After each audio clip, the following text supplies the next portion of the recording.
안녕하십니까. 오늘 토론회 진행을 맡은 관훈클럽 총무 이용식입니다. 바쁘신 중에도 참석해 주신 여러분께 감사드립니다. 아마 좋은 정치에 대한 기대 때문이 아닐까 생각합니다.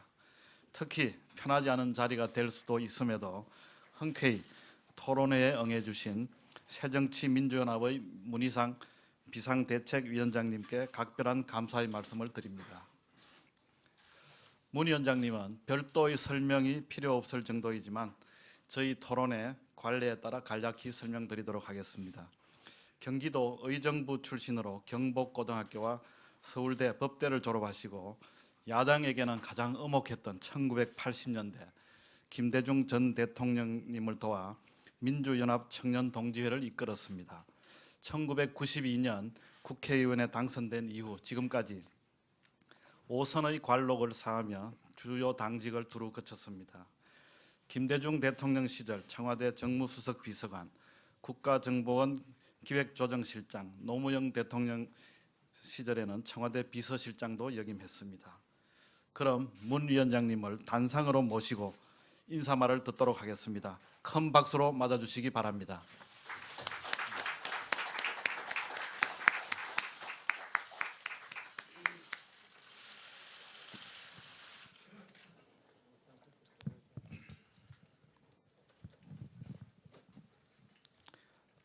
대한민국뿐만 아니라 전 세계적으로 가장 권위를 인정받고 있는 관훈클럽에 와서 제가 말씀드릴 수 있는 기회를 주신 점에 대해서 무한한 영광으로 생각하고 최선을 다해서 성실하게 답변하겠습니다.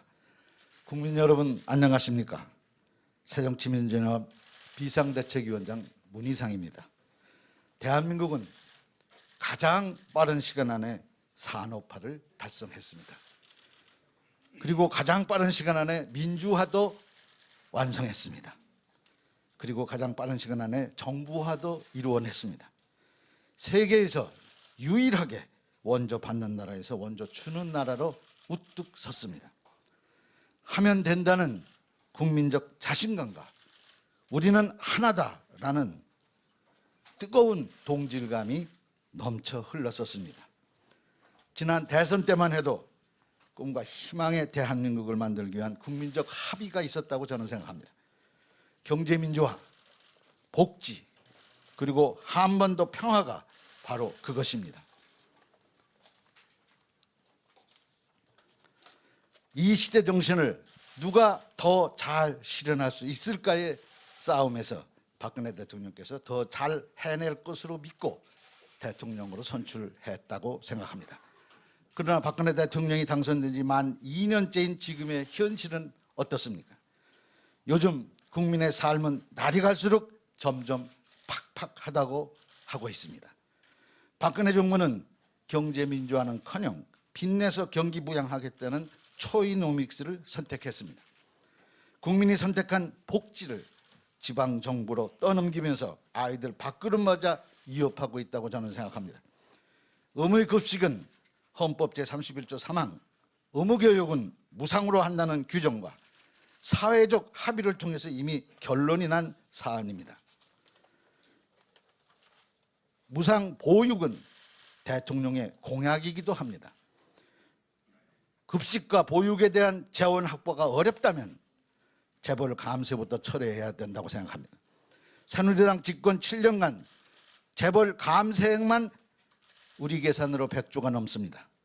지난 정부에서 4대강, 자원외교, 방산비리로 날린 돈만 100조가 상당하다고 합니다. 복지는 소비가 아닌 투자입니다. 지금이라도 성장과 복지의 선순환 사회로 가야 합니다. 홀로 가는 사회가 아닌 함께 가는 사회로 가야 합니다. 지금 남북관계는 사상 최악이라고 저는 생각합니다. 외교를 아무리 잘하려고 바쁘게 뛰어다녀 보신들 무슨 소용이 있습니까? 남북관계는 늘 주변 4대 강국에게 지렛대 역할을 하고 있는 것입니다. 한반도 신뢰 프로세스, 통일, 대박 등 구호는 요란한데 정작 남북관계에 북한이 빠져 있습니다. 경제민주화, 복지, 그리고 한반도 평화, 이 세 가지가 바로 시대정신이고 이 시대정신의 실현만이 꿈과 희망의 대한민국을 만들 수 있다고 저는 확신합니다. 우리 새정치민주연합은 이 일을 위해서 전력 투구할 것임을 다시 한번 다짐합니다. 감사합니다.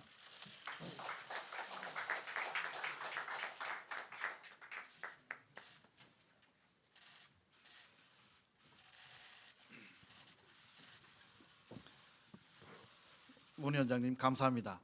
본격적인 토론에 앞서 패널 네 분을 소개하고 진행 방식에 대해 간략히 설명드리겠습니다. 방청석에서 보시기에 왼쪽부터 송현정 KBS 정치부 차장입니다. 임석규 한겨레 선임기자입니다. 박성희 중앙일보 정치부장입니다. 이동우 YTN 정치부장입니다. 관훈 토론회는 우리나라에서 가장 유서 깊은 토론회이며 특히 성역 없는 날카로운 질문과 솔직한 답변이라는 훌륭한 전통을 수십 년 이어오고 있습니다. 오늘도 그런 좋은 토론회가 될 수 있도록 가급적 융통성 있게 진행할 예정입니다.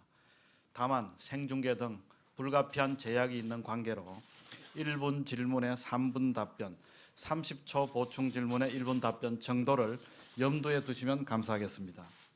그리고 플로어에 계신 분들은 나눠드린 질문지에 메모하셨다가 토론회가 중반을 지난 이후 관훈클럽 사무국 직원들에게 주시면 제가 취합해서 겹치지 않는 범위에서 대신 질문드리도록 하겠습니다. 많은 좋은 질문 기대합니다. 오늘 토론은 최근 정치 현안 몇 가지를 먼저 질문드리고 새정치민주연합의 현안, 일반 정치 현안, 국정 현안 등의 순서로 진행할까 합니다. 그럼 토론에 들어갈까 합니다. 먼저 박성희 중앙일보 정치부장이 질문해 주십시오. 반갑습니다, 위원장님.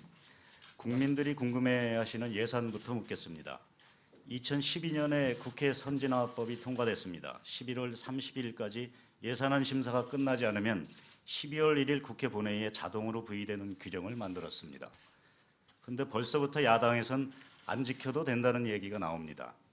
국회가 만든 법입니다. 법에 정해진 건 지켜야 되는 것 아닙니까? 올해는 법정 시한이 12월 2일까지 반드시 예산안을 처리하겠다고 이 자리에서 약속하실 수는 없습니까? 예. 더 말할 것도 없이 저는 약속은 신의와 성실로 지켜져야 된다는 법학의 최고 원리를 공부하고 자란 사람입니다. 더 말할 것도 없습니다. 약속한 시한을 저는 지난번에 9월 말일 날까지 국회 등원하겠다고 했고 지켰습니다. 10월 말일까지 합의하겠다고 약속했고 지켰습니다. 마찬가지입니다. 법정사항입니다. 12월 2일까지 어떠한 일이 있어도 예산은 꼭 통과되어야 된다고 생각합니다. 여야가 합의로 며칠 늦어질 수 있다는 것은 있을 수 있다고 저는 생각합니다. 그것은 합의 과정에서 여야가 합의만 된다면 12월 9일이라든지 그 시한은 정확히 못 박을 수 없지만 얼마든지 그거는 가능하다고 저는 생각합니다. 그것은 법정 정신이나 헌법이 정한 정신에 어긋나지 않다고 저는 생각합니다.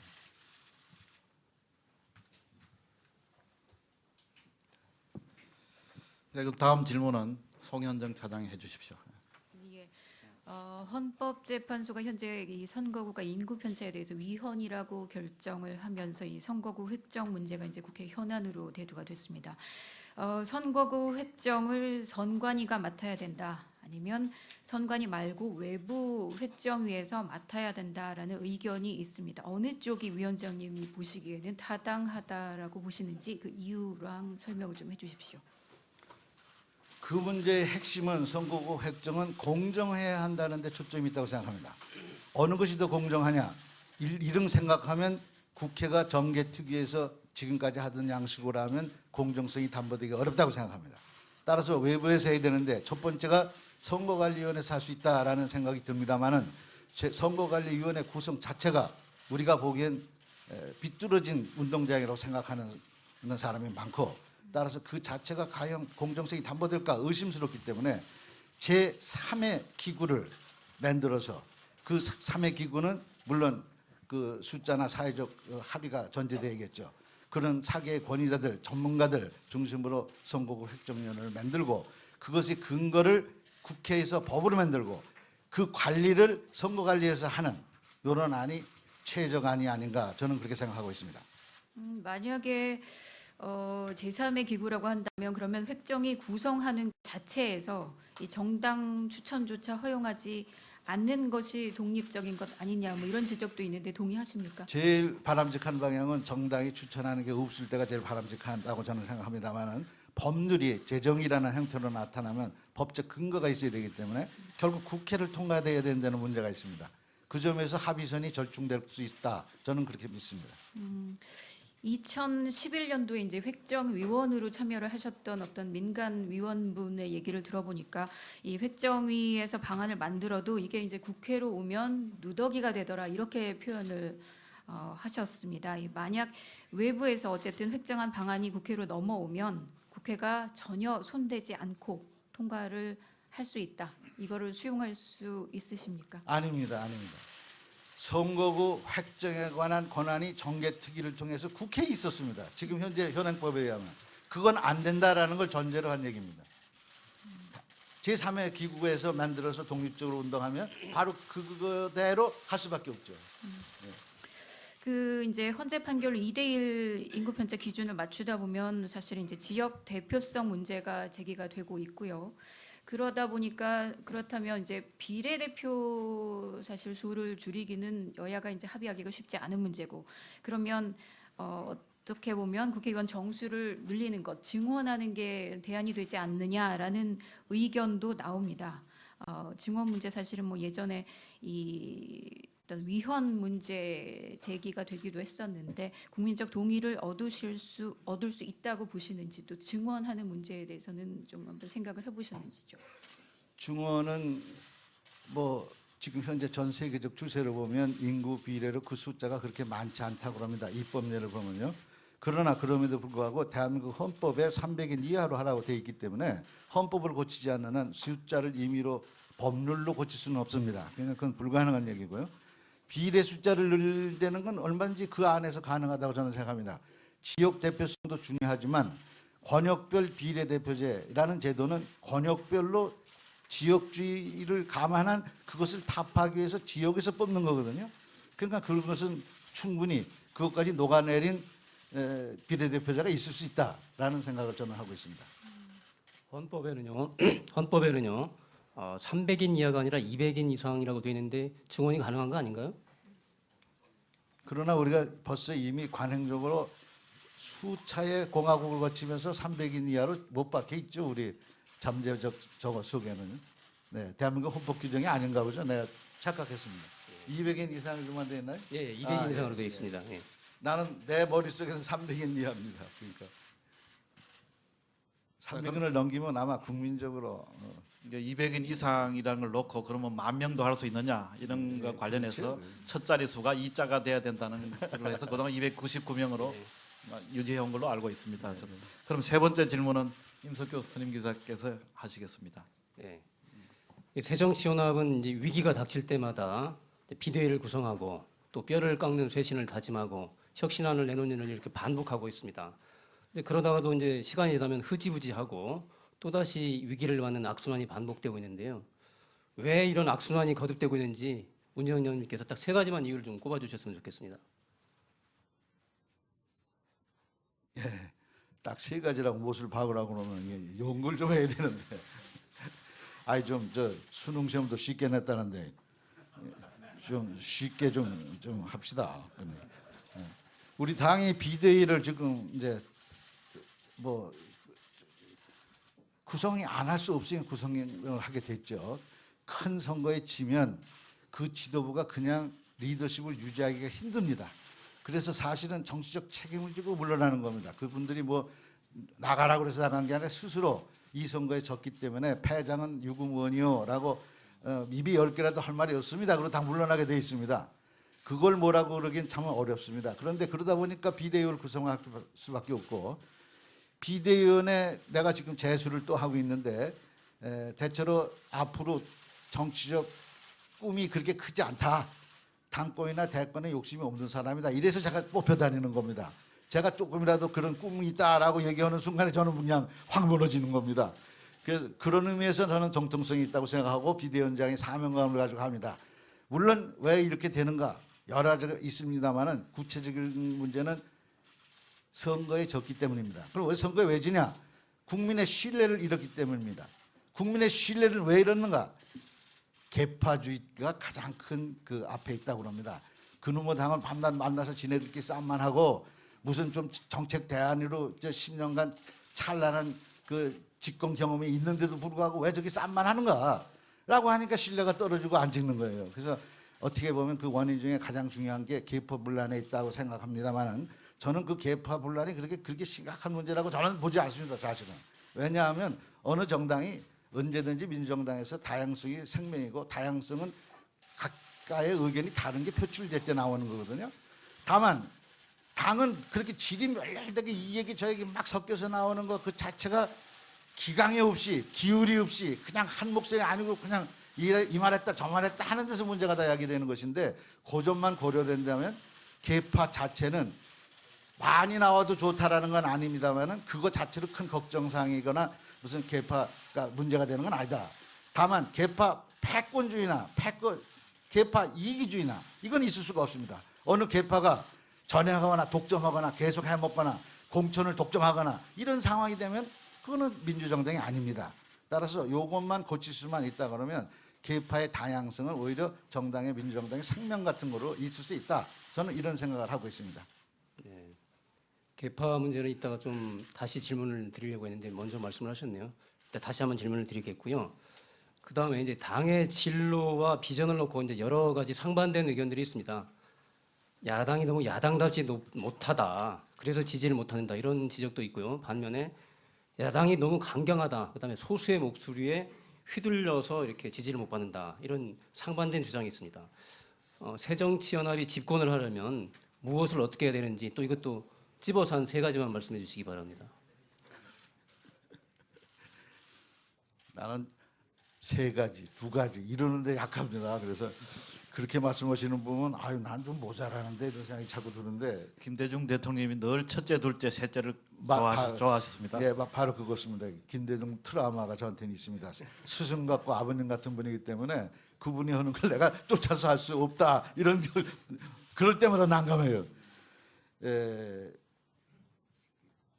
딴 얘기하다가 이게 진짜 집권 예, 새정치연합이 이제 그 집권하려면 네. 어떤 것을 고쳐야 되는지. 예. 저는 지금 야당은 기본적으로 지난번 대표연설에서도 강조했습니다마는 야당이 야당다워지려면 비판과 견제에 앞장서서 그걸 해줘야 야당이 강력해지면 여당도 살고 여당이 살아야 국가도 살고 따라서 여당도 국회의 일원인 한 청와대에 대해서 상권분립의 원칙에 의해서 계속 비판하고 견제해줘야 된다. 거수기 노릇이나 신인 노릇만 하면 안 된다. 이런 걸 주장한 바 있습니다. 당연히 야당은 앞장서서 비판하고 견제해야 됩니다. 그것은 정부나 대통령을 위해서도 옳은 일입니다. 만약 그렇지 않고 옳다라고 하면서 계속 그 길로만 간다 그러면 제2중대로 국민 앞에서 신뢰를 잃습니다. 저놈의 야당은 밤낮 어떻게 된 게 정부 하는 일에 옳소만 하느냐 이렇게 하면 야당성을 상실하기 때문에 국민적 지지 기반을 잃습니다. 따라서 야당은 야당다워지려면 우선 분명하고 확실한 비판과 견제에 앞장서야 됩니다. 그게 으뜸입니다. 그러나 또 한편 생각할 수 있는 것은 우리가 10년간 집권 경력이 있는 정당으로서 당연히 대안을 제시하는 그리고 정책 정당으로 다음에 집권할 수 있다는 걸 국민한테 보여주면서 신뢰를 얻어야 하는 정책 정당으로서 돼야 되는 것도 또 틀림없는 사실입니다. 따라서 하는 일마다 사사건건 반대를 한다든지 무슨 발목 잡기를 한다든지 또 무슨 그런 일을 더 이상 하는 야당은 이제 국민이 그런 걸 이제 싫어합니다. 따라서 야당성은 선명하게 갖고 비판과 견제에는 충실하되 단 정책 대안을 제시하면서 그거에 따르는 우리들의 신뢰를 국민들의 신뢰를 회복하는 것이 말하는 집권에 가는 첩경이라고 생각하고 바로 그것이 첫째, 둘째, 셋째 모든 거에 다 해당된다고 생각합니다. 네. 이어서 이제 계파 문제를 좀 여쭙겠습니다. 최근에 이제 새정치연합 혁신위원회가 계파 극복 방안 이런 주제를 놓고 토론회를 열었거든요. 이거 자체가 지금 계파 문제가 심각하다 이런 걸 스스로 인정하는 걸 보여준다고 봅니다. 또 최근에 문재인 의원은 이제 친노 해체 선언이라도 하겠다 이렇게 말씀하셨고요. 토론회에서 김태일 교수는 계파 문제는 친노 문제다 이렇게 말씀을 하셨습니다.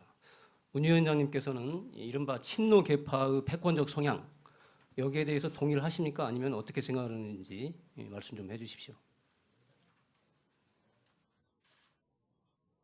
혁신위원회가 계파 문제를 거론한 것은 일리 있는 지적이라고 저는 생각합니다. 아까 말씀드렸습니다. 친노 해체 선언을 하신다고 그러는 분은 그분이 오죽하면 그런 선언을 한다고 그랬겠습니까? 그런데 친노가 해체를 선언한다고 해서 선언된다고 해체가 된다면 모든 계파는 다 없어졌을 겁니다.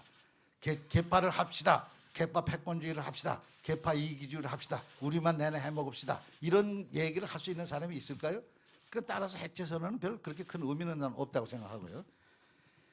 친노는 만약에 그 말이 노무현 대통령의 정신을 이어받자라는 뜻이고 노무현 대통령의 정신이 골고루 잘 사는 세상, 함께 더불어 사는 세상이라 그러면 우리 당의 당령에 나와 있는 우리 당의 영원한 원칙입니다. 우리 당에는 두 분 대통령 사진이 걸려 있는데 하나는 김대중 대통령, 하나는 노무현 대통령입니다. 따라서 노무현 대통령의 그 정신, 더불어 함께 살자, 깨어있는 시민의식을 갖자라는 대목에 반대하는 의원이나 당원은 단 한 명도 저는 없다고 생각합니다. 그런 의미가 친노라면 정원이 친노입니다. 노무현 대통령 정권 시절에 덕을 본 사람들이 친노라 그러면 우리 당의 의원치고 그 노무현 대통령 정권 시절에 덕 안 본 사람 한 사람도 없죠. 친노 아닌 사람이 없습니다.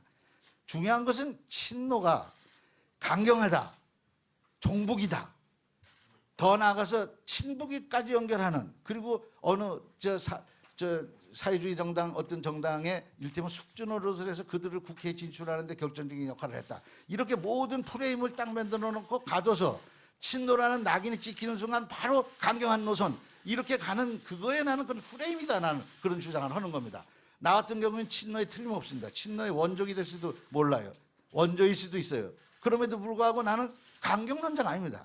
나는 장외투쟁에 대해서 늘 반대하고 항상 의회주의가 생명이고 국회의원은 의회에 있을 때 가장 빛난다라는 주장을 언제나 지금이나 처음이나 정치생활 이래로 한 번도 그걸 아니라고 얘기해 본 적이 없습니다.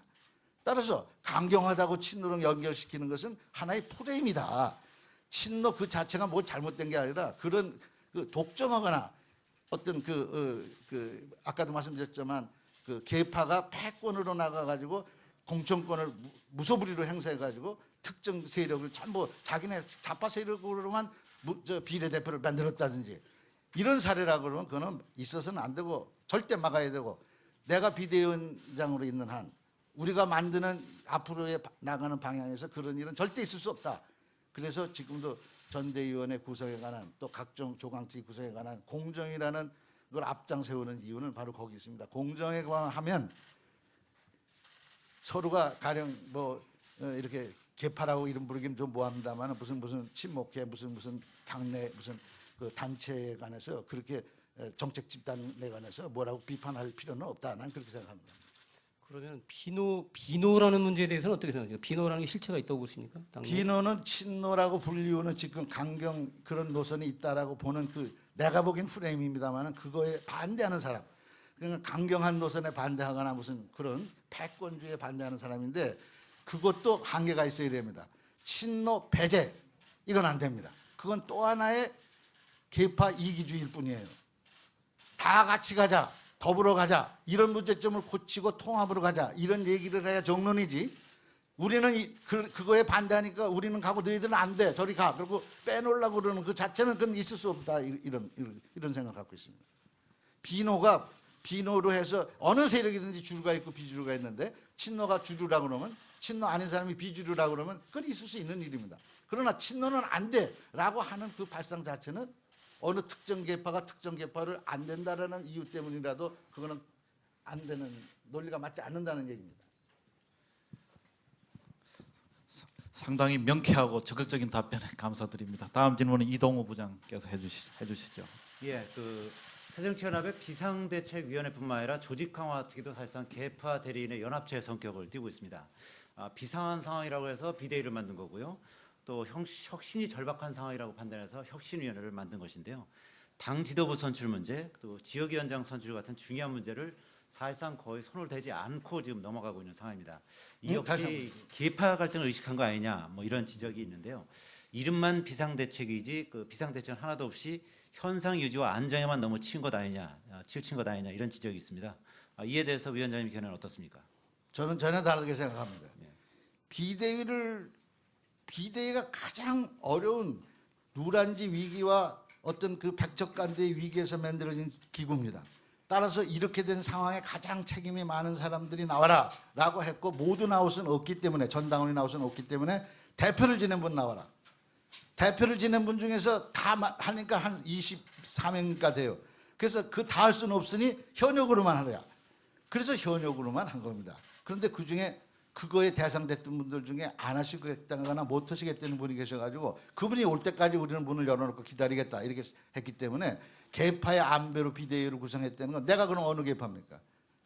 그건 말이 안 되는 그런 논리고요. 예를 들어서 또 하나는 혁신위 조강특위의 구성 원칙도 마찬가지입니다. 이거는 비대위원하고 성격이 좀 다릅니다. 여기는 소위 계파라는 사람들이 안배돼야 된다고 생각합니다. 계파가 노나먹기라는 표현을 쓰면 이상해지지만, 계파 안배는 공정성의 확보입니다. 어느 특정 계파만 왕창 넣어서 친노로만 가령 총원을 다 구성했다. 그러면 그는 또 그거대로 공정성을 잃었다고 그러지 않겠습니까?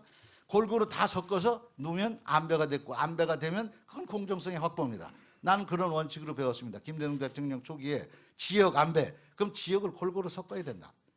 계층 안배, 골고루 노장층을 조화롭게, 세대 안배, 이렇게 해서 안배가 공정성의 어떤 지름길이라고 저는 그렇게 생각하고, 그거에 조금도 차질 없도록 그렇게 만들었습니다. 그걸 논아먹기라고 한다면 나 할 말은 없습니다. 문 위원장은 이제 노무현 정권에서 그 청와대 비서실장 하셨는데요. 이때문인지 몰라도 겉으로는 중립을 표방하면서도 슬쩍슬쩍 친노계파의 의사를 대변하고 있다. 이런 지적을 하는 사람들도 꽤 있습니다. 특히 비노 일부에서 제기하는 대권하고 당권을 분리하자 이런 논의를 원천 봉쇄하는 등 스스로 오해를 사고 있다. 이런 지적도 있습니다. 문 위원장이 비대위원장으로서 중립성의 추호의 흔들림도 없다. 이런 걸 증명하실 수 있겠습니까? 그 말은 아주 정확한 겁니다. 이를테면 문재인 후보가 대통령 후보니까 그분은 당권에 나오지 않았으면 좋겠다는 걸 전제로 깔고 있어요. 근데 내가 볼 때는요, 문재인 의원이 대통령 나오라는 법이 있습니까? 또 가령 정세균 의원은 대통령 나오지 말라는 법이 있습니까? 이건 전제가 잘못되어 있어요. 그런 프레임을 짜가지고 그걸로 틀어 맞추려는 의도밖에 안 되는 거예요. 이 말을 하려고 그러면 당권을 가진 사람, 예를 들어서 대표나 최고위원이 대권에 나오려면 현 당 대표나 최고위원을 그만두라, 이런 얘기는 있을 수 있습니다. 그런 논의는 당권 대권 분리 논리의 핵심입니다. 그것은 우리 당헌에 정해져 있습니다. 1년 전에 그만둬야 됩니다. 따라서 지금 이 비대위가 2년간 가갖고 3년쯤 뒤에, 훨씬 뒤에 만약에 대통령 후보가 누가 될 것인가, 그때는 그만둬야 됩니다. 그러나 지금은 전당대회 지금 시작해서 끝나면 2년이고, 그 2년하고도 1년 뒤에 있는 대권 대통령 선거에 지금 나가지 말라, 그거는 민주정서에서 있을 수 없습니다. 누구든 나갈 수 있습니다. 지금 현재는. 다만 그분이 대표가 돼서 요 다음 대통령 후보가 나오려면 2년 후쯤 저 임기 끝나고, 그때는 거론조차 필요가 없는 거예요. 그래서 나는 근본 원칙을 얘기하는 것이지 어느 특정 후보 편에 들어서 얘기하는 게 아닙니다. 우리 당헌에 대권에 나가려면 당권을 1년 전에 그만둬라 이렇게 돼 있고, 그 당헌에 따르면 앞으로도 2년 뒤에 얘기를 지금부터 미리부터 나오지 말라는 얘기는 있을 수가 없습니다. 우리 당 당원이면 누구든지 최고위원 대표에 나갈 수 있습니다. 그게 민주정당입니다. 네, 윤리위원장을 외부에서 영입한다고 하셨었는데 아직도 영입이 안 되고 있습니다. 특히 지난번 대리기사 폭행 사건에 연루된 김현 의원, 그리고 노인 폄훼 발언 논란의 서른 의원의 경우 이제 본인은 억울하실 수 있겠습니다만 국민 눈높이에서 봤을 때 당 지도부가 미온적으로 대처한 거 아니냐, 이런 지적도 있습니다. 이에 대해서는 어떻게 대표는 억울하신 생각이 드십니까? 어떻습니까? 억울할 정도가 아니라 사실이 맞지 않다 이렇게 생각합니다. 윤리위원장은 외부에서 와야 맞습니다. 우리 당 안에 그렇게 돼 있습니다. 그런데 아직까지 그 지키지 못하고 있습니다. 그런데 비상대책위원장이 비상대권위원장이 아니기 때문에 도끼방맹이 갖고 뭐 하듯이 그냥 이래라 저래라 뚝딱뚝딱 할 수만 있으면 당장 윤리위원장 바꿉니다. 근데 그렇게 되지 않습니다. 이게 절차가 있습니다. 그래서 지금 현재 혁신위원회에서 제기가 돼가지고 이 문제를 어저께 비대위원회에서 다뤘고, 곧 의총서 달아가지고 당면의 의결로 이걸 확정시킬 생각입니다. 되면 금년 안에 윤리위원장을 바꾸겠습니다. 그거는 비대위원 체제 하에서 바꿀 생각입니다. 김현 의원과 서른 의원에 가서는 분명하고 확실하게 말할 부분이 있습니다. 이것은 당의 조직원으로서 해야 될 일과 안 해야 될 일이 있는 건 분명합니다. 그러나 가장 중요한 것은 바로 그 사람들도 다 자기 위치에서 자기 발언을 할 수 있다는, 국회의원은 스스로의 위치에서 국가기관의 한 사람으로서 발언할 수 있다는 겁니다. 이 사실이 잘못되면은 그것은 어떠한 원칙을 갖다 붙여도 맞지 않다, 아니요라고 말할 수 있는 자유는 표현의 자유고 양심의 자유고 대한민국의 어떤 기본적인 자유입니다. 그 사람이 국회의원이 아니더라도 발언할 수 있습니다. 다만 인간 김현의 발언, 인간 서른의 발언, 이거와 국회의원으로서의 발언, 이것은 격조와 품위가 유지돼야 됩니다. 그 대목에 대해서 저는 분명히 얘기합니다. 김현 의원은 인간적으로 자기가 할 수 있는 최선을 다해서 유족애들 품에 가서 옆에 가서 같이 있어주고 눈물 닦아주고 울어줬습니다. 그래서 그들이 밥도 같이 먹고 술도 같이 마시는 이런 그 사회가 됐습니다. 그 사실 자체가 비난받을 이유가 전혀 없다고 생각합니다. 그 이후가 문제입니다. 국회의원으로서 품위가 유지됐는가? 아니라고 난 생각했기 때문에 난 스스로 당의 입장에서 국회의원 김현을 위한 죄송하다는 사과의 말씀 정식으로 올렸고, 그것은 내가 한 최선이라고 생각합니다. 그리고 그 사람이 국회의원으로서 상임위원회에 가가지고 내 안행위에 가가지고 우주할 자주할 하는 것은 있을 수 없다, 옳지 않다라고 판단했기 때문에 거기서 다른 데로 가시오. 갈 데가 없기 때문에 내가 대신 내 자리를 주고 나는 그리로 갔습니다, 안행위에. 그래서 그런 식으로 처리했지, 그렇게 뭐 유야 뭐야 뭐 이렇게 어물어물 처리한 게 절대 아니라는 것. 서른 의원도 마찬가지입니다. 서른 의원의 발언의 가장 중요한 요지가 우리가 보기엔 의혹됐습니다. 우리가 어떤 나라입니까? 노인들을 모시고 그분들의 지금까지 특히 지금 현재 산업화 과정 속에서 그분들의 역할을 우리가 다 하고, 어떡하니 노인들을 잘 모시자는 것이 하고, 오죽하면 효자 정당이라는 표현을 갖고 우리가 그 노력을 최선을 다해 왔습니다. 노인 폄하 발언이 그것은 절대 아니라고 난 생각합니다. 어느 사람이 특정인이 특정인 자리에 자기 앉았을 때 자격의 여부와 관련돼서 한 발언이고, 그 반이 오버됐다는 차원에서 내가 당장 가서 대한노인에 가서 사과하시오라고 얘기했고, 그분이 가서 사과했습니다. 할 수 있는 일은 최선을 다했습니다. 라고 저는 생각합니다. 자, 다음 질문은 송현정 차장 해주세요. 예. 격정적으로 답변을 해주고 계셔서 제가 조금 미안합니다. 어찌 보면 가볍게 질문을 드리겠습니다. 이제 비대위원장 직책을 두 번째 맡고 계십니다. 이 백척간두 진일보의 각오로 치열하게 혁신하겠다. 또 누란 지위 백척간두라 할 어려운 상황이다, 살려달라. 이 두 발언 언제 하셨는지 각각 구분이 되십니까? 네, 언제시죠? 비대위원장 됐을 때입니다. 예, 앞부분이 1차 하실 때고 뒷부분이 지난 9월 비대위 출범 때 하신 얘기입니다. 이 기억력이 워낙 좋으신데요. 1차 구원투수로 나서실 때 하고 또 이번 2차 때 어느 때가 더 당이 어려운 상황이라고 판단을 하고 후자입니다. 계십니까? 어떤 이유에서? 전자는 뼈를 깎으면 될 수 있을 정도라고 했기 때문에 뼈를 깎는 아픔으로 거듭나겠습니다라고 얘기했고요. 두 번째는 난감할 지경이었습니다. 여러 가지 의미가 있습니다만은 한마디로 잘라 얘기하면은 우리의 지역 기반의 텃밭이라고 하시는 호남에서 의석을 상실했다는 것은 우리 당으로서는 결정적입니다.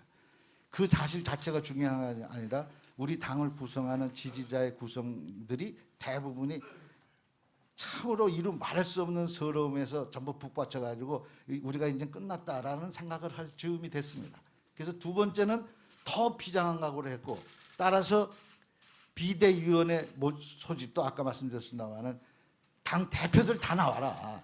지금 당이 지금 쉽게 얘기해서 백척간두에 있고 침몰하기 직전에 있는데 그 배 위에 타서 선장이 된 데는 무슨 소용이 있냐? 배가 없는데 깔아앉으면 다 죽는데 배를 살리고 보자, 건져놓고 보자, 이것에 호소를 했고, 그분들은 비대위원 아닌 딴 데에서 한 말씀 해도 신문에 대문짝같이 내주는 분들입니다. 문재인이 어디서 무슨 뭐 했다 그러면 신문에 더 크게 납니다. 비대위원이 한 거는 크게 나질 않아요. 비대위원장보다 조금 나요. 그다음 그분들이 밖에 있으면 더 크게 나요. 그런 분들이 박지원이고 정세균 다 마찬가지입니다. 당대표 지낸 분들이고 원내대표 다 지내고, 그런 분들이 허심탄회하게 다 내놓고 그래 한번 살리고 보자라고 해서 의기투합이 돼가지고 그걸 한 겁니다. 나는 그 희생에 오히려 너무 뭐라 그럴까, 감사하다 그럴까, 오히려 감동적이에요. 그런데 그걸 갖다가 비대위원으로 그때 무슨 벼슬이라고 그걸 계속 끌고 있다, 이런 논란에 시비가 오르면 나는 그분들한테 죄송하기 짝이 없습니다. 그럴 정도로 어려운 상황이었던 겁니다, 당이. 지금 우리가 조금 그래도 좀 살아났다 그럴까, 그래도 존재감이 그래도 아주 없어진 건 아니고 그래도 거기도 있긴 있네라고 얘기할 그래도 아직도 민주당이라고 그럽니다. 우리 당 보고 새정치민주연합 그러면 나도 헷갈릴 때가 있고요. 그런 상황에서 그래도 존재감을 인정받은 건 그동안 우리가 지금 약속을 지키고 할 일은 최선을 다하고 또 우리가 꾸려가려고 싸움도 당내에서 이런 얘기 저런 얘기 가지고 싸움도 안 하고 구순하게 잘 가고 있으니까 그나마 그만큼 되지 않았나. 난 그렇게 생각하면서 오히려 첫 번째보다 두 번째가 훨씬 어려운 상황이었다라고 난 근데 사실은 이제 1년 반도 안 돼서 이제 1년 넉 달 만에 두 번이나 이렇게 비대위 체제를 당이 직면하게 된다는 거는 사실은 치유되지 않고 당이 근본적으로 좀 문제를 안고 있는 것 아닌가라는 또 얘기도 있고요. 그리고 사실은 또 1차 비대위 하실 때 이 위원장님께서 좀 실력 발휘를 제대로 못 하신 거 아닙니까? 네, 그건 뭐 사실이고요. 원래 부족한 사람이고요.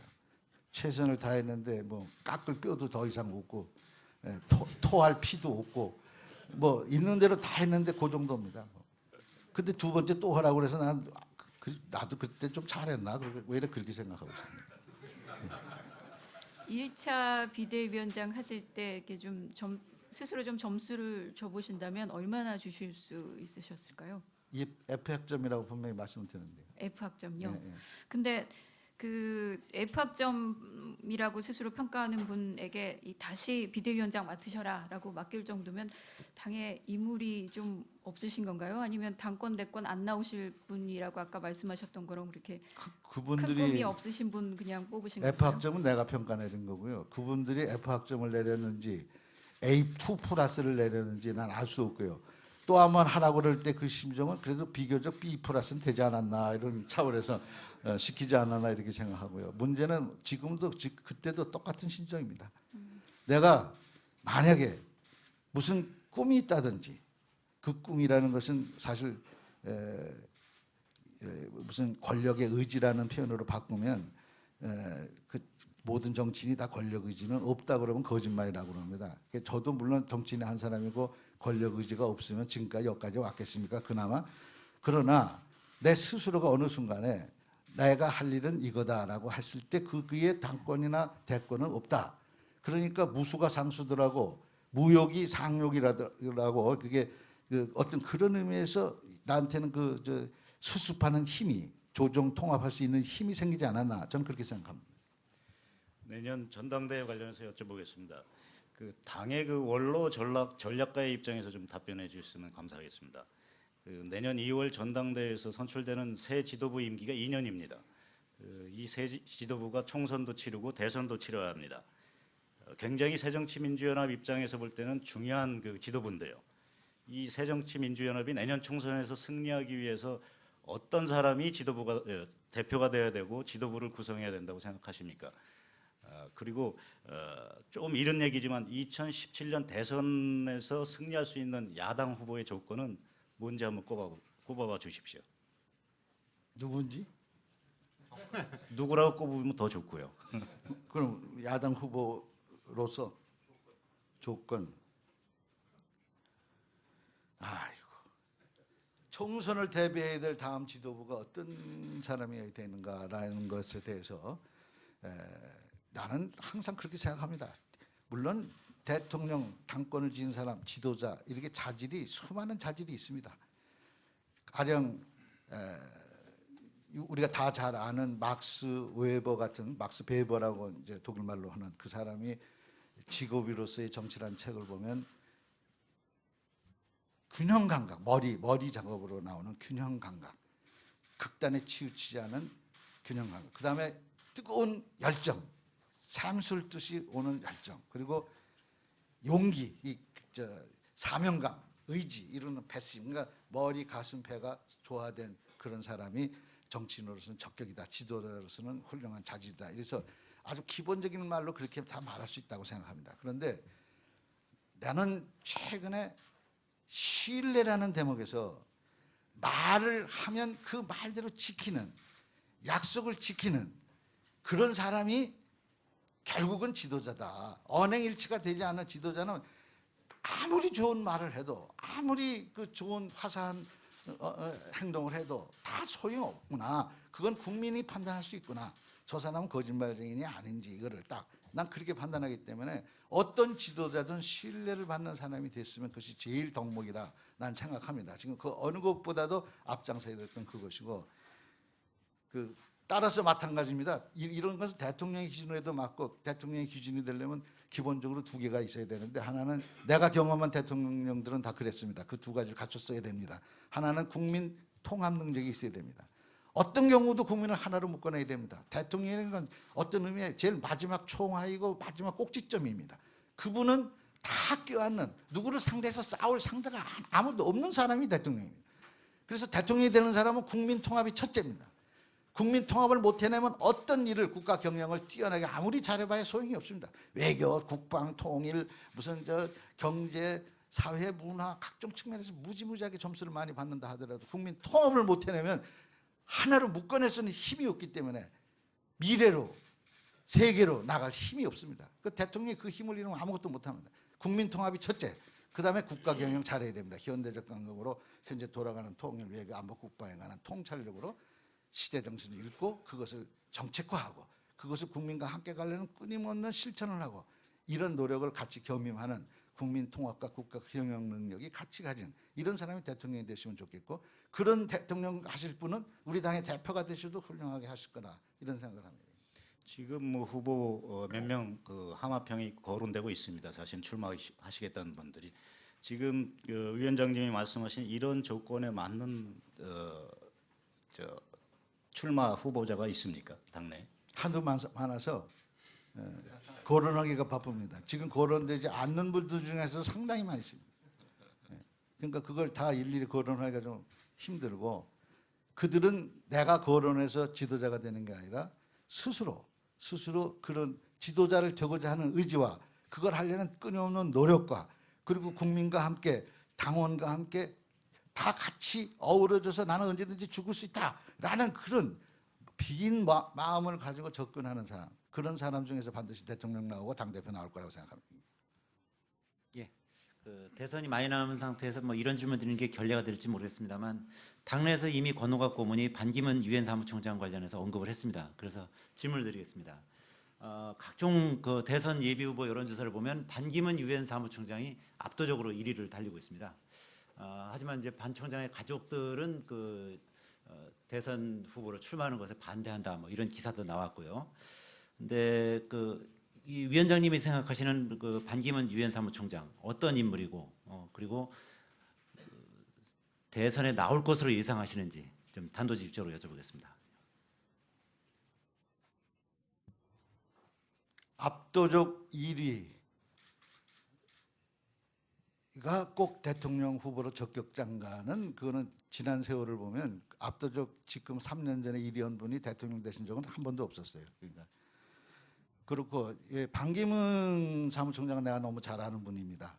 내가 외통위 때 외교 공무원으로서 그 이상 할 수 없을 정도로 최선을 다한 분입니다. 아주 훌륭한 분입니다. 탁월한 외교 능력이 있습니다.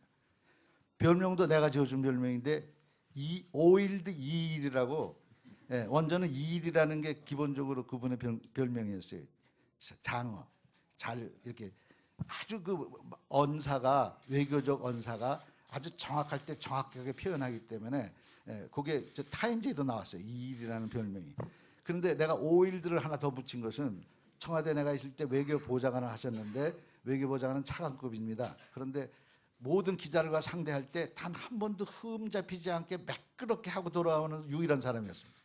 그래서 내가 기름장을 하고 그런 의미로 아주 탁월한 능력을 가지고 있고 반기문 총장은 대한민국 외교사 60년의 쾌거를 일으켜낸 그런 인물입니다. 전 세계 대통령이라는 별명을 가는 유엔 사무총장입니다. 그분이 임기가 3년 더 남았습니다. 5년을 마치시고 5년 중에 2년이고 그 5년 재임 때 나 하나 초청받아서 그 자리에 있었습니다. 현장에. 가장 훌륭한 우리나라가 배출한 탁월한 외교관이 그런 외교관으로 남을 수 있도록 누가 옆에서 자꾸 건드리면 안 된다고 생각합니다. 그걸 마치고 그리고 민심에 따라 그 당시에 국민의 의지에 따라 불리움을 당했을 때는 그건 다른 차원입니다. 그거는. 근데 지금부터 미리 3년에 남은 시절에 유엔에 가서 잘하고 있는 분을 들었다 놨다 하면 그분들이라고 사람인데 마음이 흔들리지 않으리라는 보장이 없고 그것이 무슨 도움이 국익에 도움이 되겠습니까? 저는 그렇게 생각합니다. 여고 야구 이제 더 이상 그분의 하시는 일에 대해서 알고 하지 말고 그렇게 모시고 싶은 마음이 있다면 가슴속에 간직을 하고 있다가 끝나서 요 다음 대통령 선거 때쯤 얘기를 해도 늦지 않는데 임기도 끝나기 전에 지금부터 자꾸 이렇게 거론된다는 자체가 내가 볼 때는 그분으로서는 뭐 불쾌할 것까지는 없지만 거북스러울 거라고 난 생각합니다. 그렇다면은 그 반기문 총장을 지금 대통령 후보로 언급하는 거는 좀 적절치 않다고 말씀하셨는데 그렇습니다. 실제로 당내에서 또 이 야당 대선 후보로 출마를 하겠다 당내외를 다 포함해서 그런 얘기가 나오긴 했는데요. 네. 그럼 이건 뭐 가정입니다만 그 지금 여권에서는 여권으로 출마할 거다. 야권에서는 야권으로 출마할 거다. 이렇게 서로 이제 주장을 하고 있는데 위원장님께서는 그 부분은 어떻게 생각하십니까? 그것 또한 부질없는 논란입니다. 네. 왜냐하면 가정 자체도 불가능한 것이 그분이 마음도 지금 스스로 모를 겁니다. 그거 바깥에서 왜 연이 아니 왜 그런 얘기를 하는 거예요? 나는 그 판단은 만약에 나오신다면 애월하지 그거는 저 반기문 총장께서 결정하실 일이에요. 주제를 바꿔보겠습니다. 그 당 개혁을 해서 안 되면 신당적 방법을 통해서라도 당을 바로 세워야 한다. 10월 9일 TV조선과의 인터뷰에서 새정치민주연합의 정대철 상임고문이 하신 말씀입니다. 리모델링 수준으로는 한계가 있다. 전면적이고 파괴적인 창조를 통해 거듭나야 한다. 10월 17일 조경태 의원의 언론 인터뷰 내용입니다. 새정치민주연합 내에서는 2월 전당대회를 앞두고도 이처럼 그 신당 창당론이 끊이지 않고 있습니다.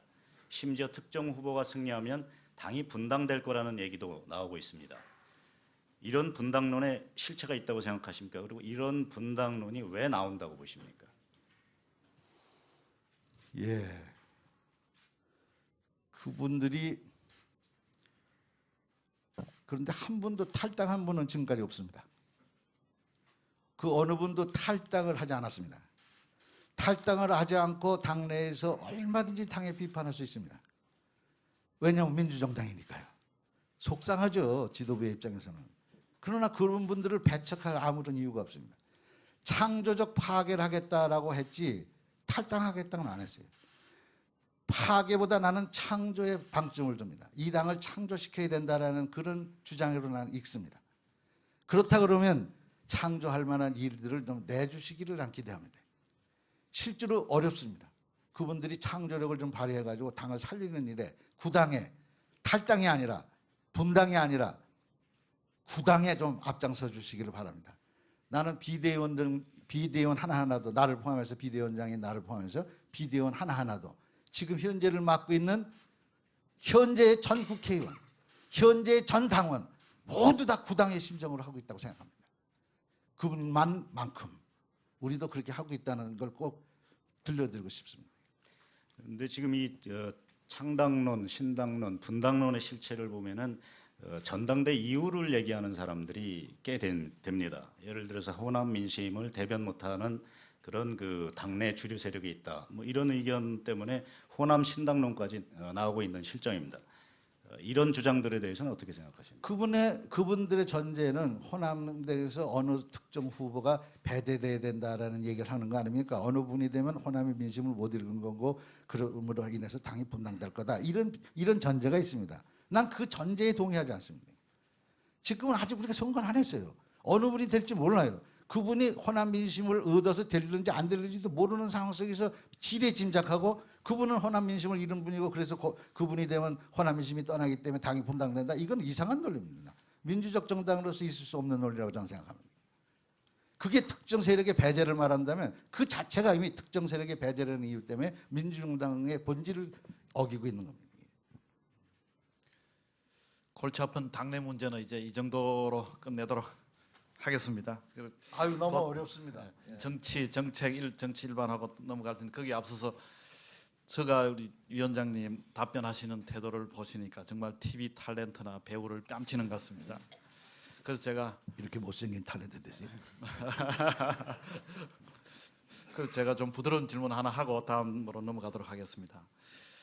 그 문 위원장님 여동생의 따님 그 조카 중에 실제로 배우가 계십니다. 이한희 씨라고. 날 똑 닮았습니다. 예. 아마 지난번 총선 때 유세 지원도 했고 최근 요새 잘 나가고 있는 농촌 드라마의 주연으로 나와서 요즘 새정치민주연합하고 노선이 비슷한 그런 주장을 하고 있습니다. 지금 혹 그 이한희 씨가 외삼촌의 그런 정치 연기력을 닮았다고 생각하지 않습니까? 글쎄요. 그 역할은 그런 역할입니다. 저도 봤는데요. 그런데 기본적으로 전혀 그 정치적이지 못합니다. 그냥 외삼촌이 국회의원 나왔는데 무척 어렵다. 그러니까 가서 자기라도 가서 도와드리겠다라고 해서 온 것이지 정책 이념은 전혀 선거에 좀 도움이 됐습니까? 상당히 됐다고 그렇게 평가를 하는데 나는 뭐 그죠? 네, 그럼 다음 질문으로 넘어가도록 하겠습니다. 예. 대표님 개헌에 대해서 한번 여쭤보겠습니다. 그 위원장님께서는 앞서 교섭단체 대표연설에서 올해 안에 개헌특위 구성을 제안하셨고요. 20대 총선에 앞서서 개헌이 반드시 이루어져야 된다 이렇게 주장을 하셨습니다. 하지만 현직 대통령이 개헌에 부정적인 상황에서 실제로 개헌이 가능하겠느냐 이런 시각이 많습니다. 그럼에도 불구하고 현실적으로 개헌이 가능하다고 보시는지요? 예, 기어이 가능하다라고도 생각하고요. 또 당이라고도 생각합니다. 꼭 돼야 됩니다. 대통령께서 경제 활성화에도 골든 타임이 있다라고 말씀하실 때 내가 바로 개헌 얘기를 했는데요. 그 골든 타임은 개헌에도 있습니다라고 했습니다. 3년차 넘으면 대통령이 아무리 개헌을 하고 싶어도 못합니다. 과거에 제가 두 분 모시고 있었을 때 특히 노무현 대통령은 3년차에서 원포인트 개헌까지 여야당 대표를 모셔놓고 각서까지 받으면서 추진했습니다. 근데 그때는 이미 늦어서 안 돼요. 다음 대통령 후보 주자들이 앞서서 막 뛰고 있는데 제왕적 대통령제를 고치자라는 얘기가 나올 수가 없는 거예요. 3년차 이후는 안 됩니다. 그때는 이미 여야의 대통령 후보가 굳어져요. 그럼 그분들은 대통령 하려고 오직 일념으로 있는데 그러면 이제 새로운 미래 세력에 전부 줄 서 있는데 거기서는 국회의원들도 마음대로 움직일 수 없고 그 힘의 역학에 의해서 절대 되지가 않아요. 그러니까 그 전에 돼야 되는데 사실은 1년 차에 대통령 스스로 의지를 가지고 시작하면 됐습니다. 이게. 근데 그때는 경제가 너무 어렵다 이러시면서 이제 사실은 하신다고 그랬어요. 근데 그게 뒤로 밀리면서 완벽하게 지금 현재 여기까지 온 거예요. 그래서 마침 여야가 153역이 개헌 추진 모임에 전부 서명을 하고 실제로 활동을 하고 있습니다. 개헌 안 자체로 만들어진 게 있습니다.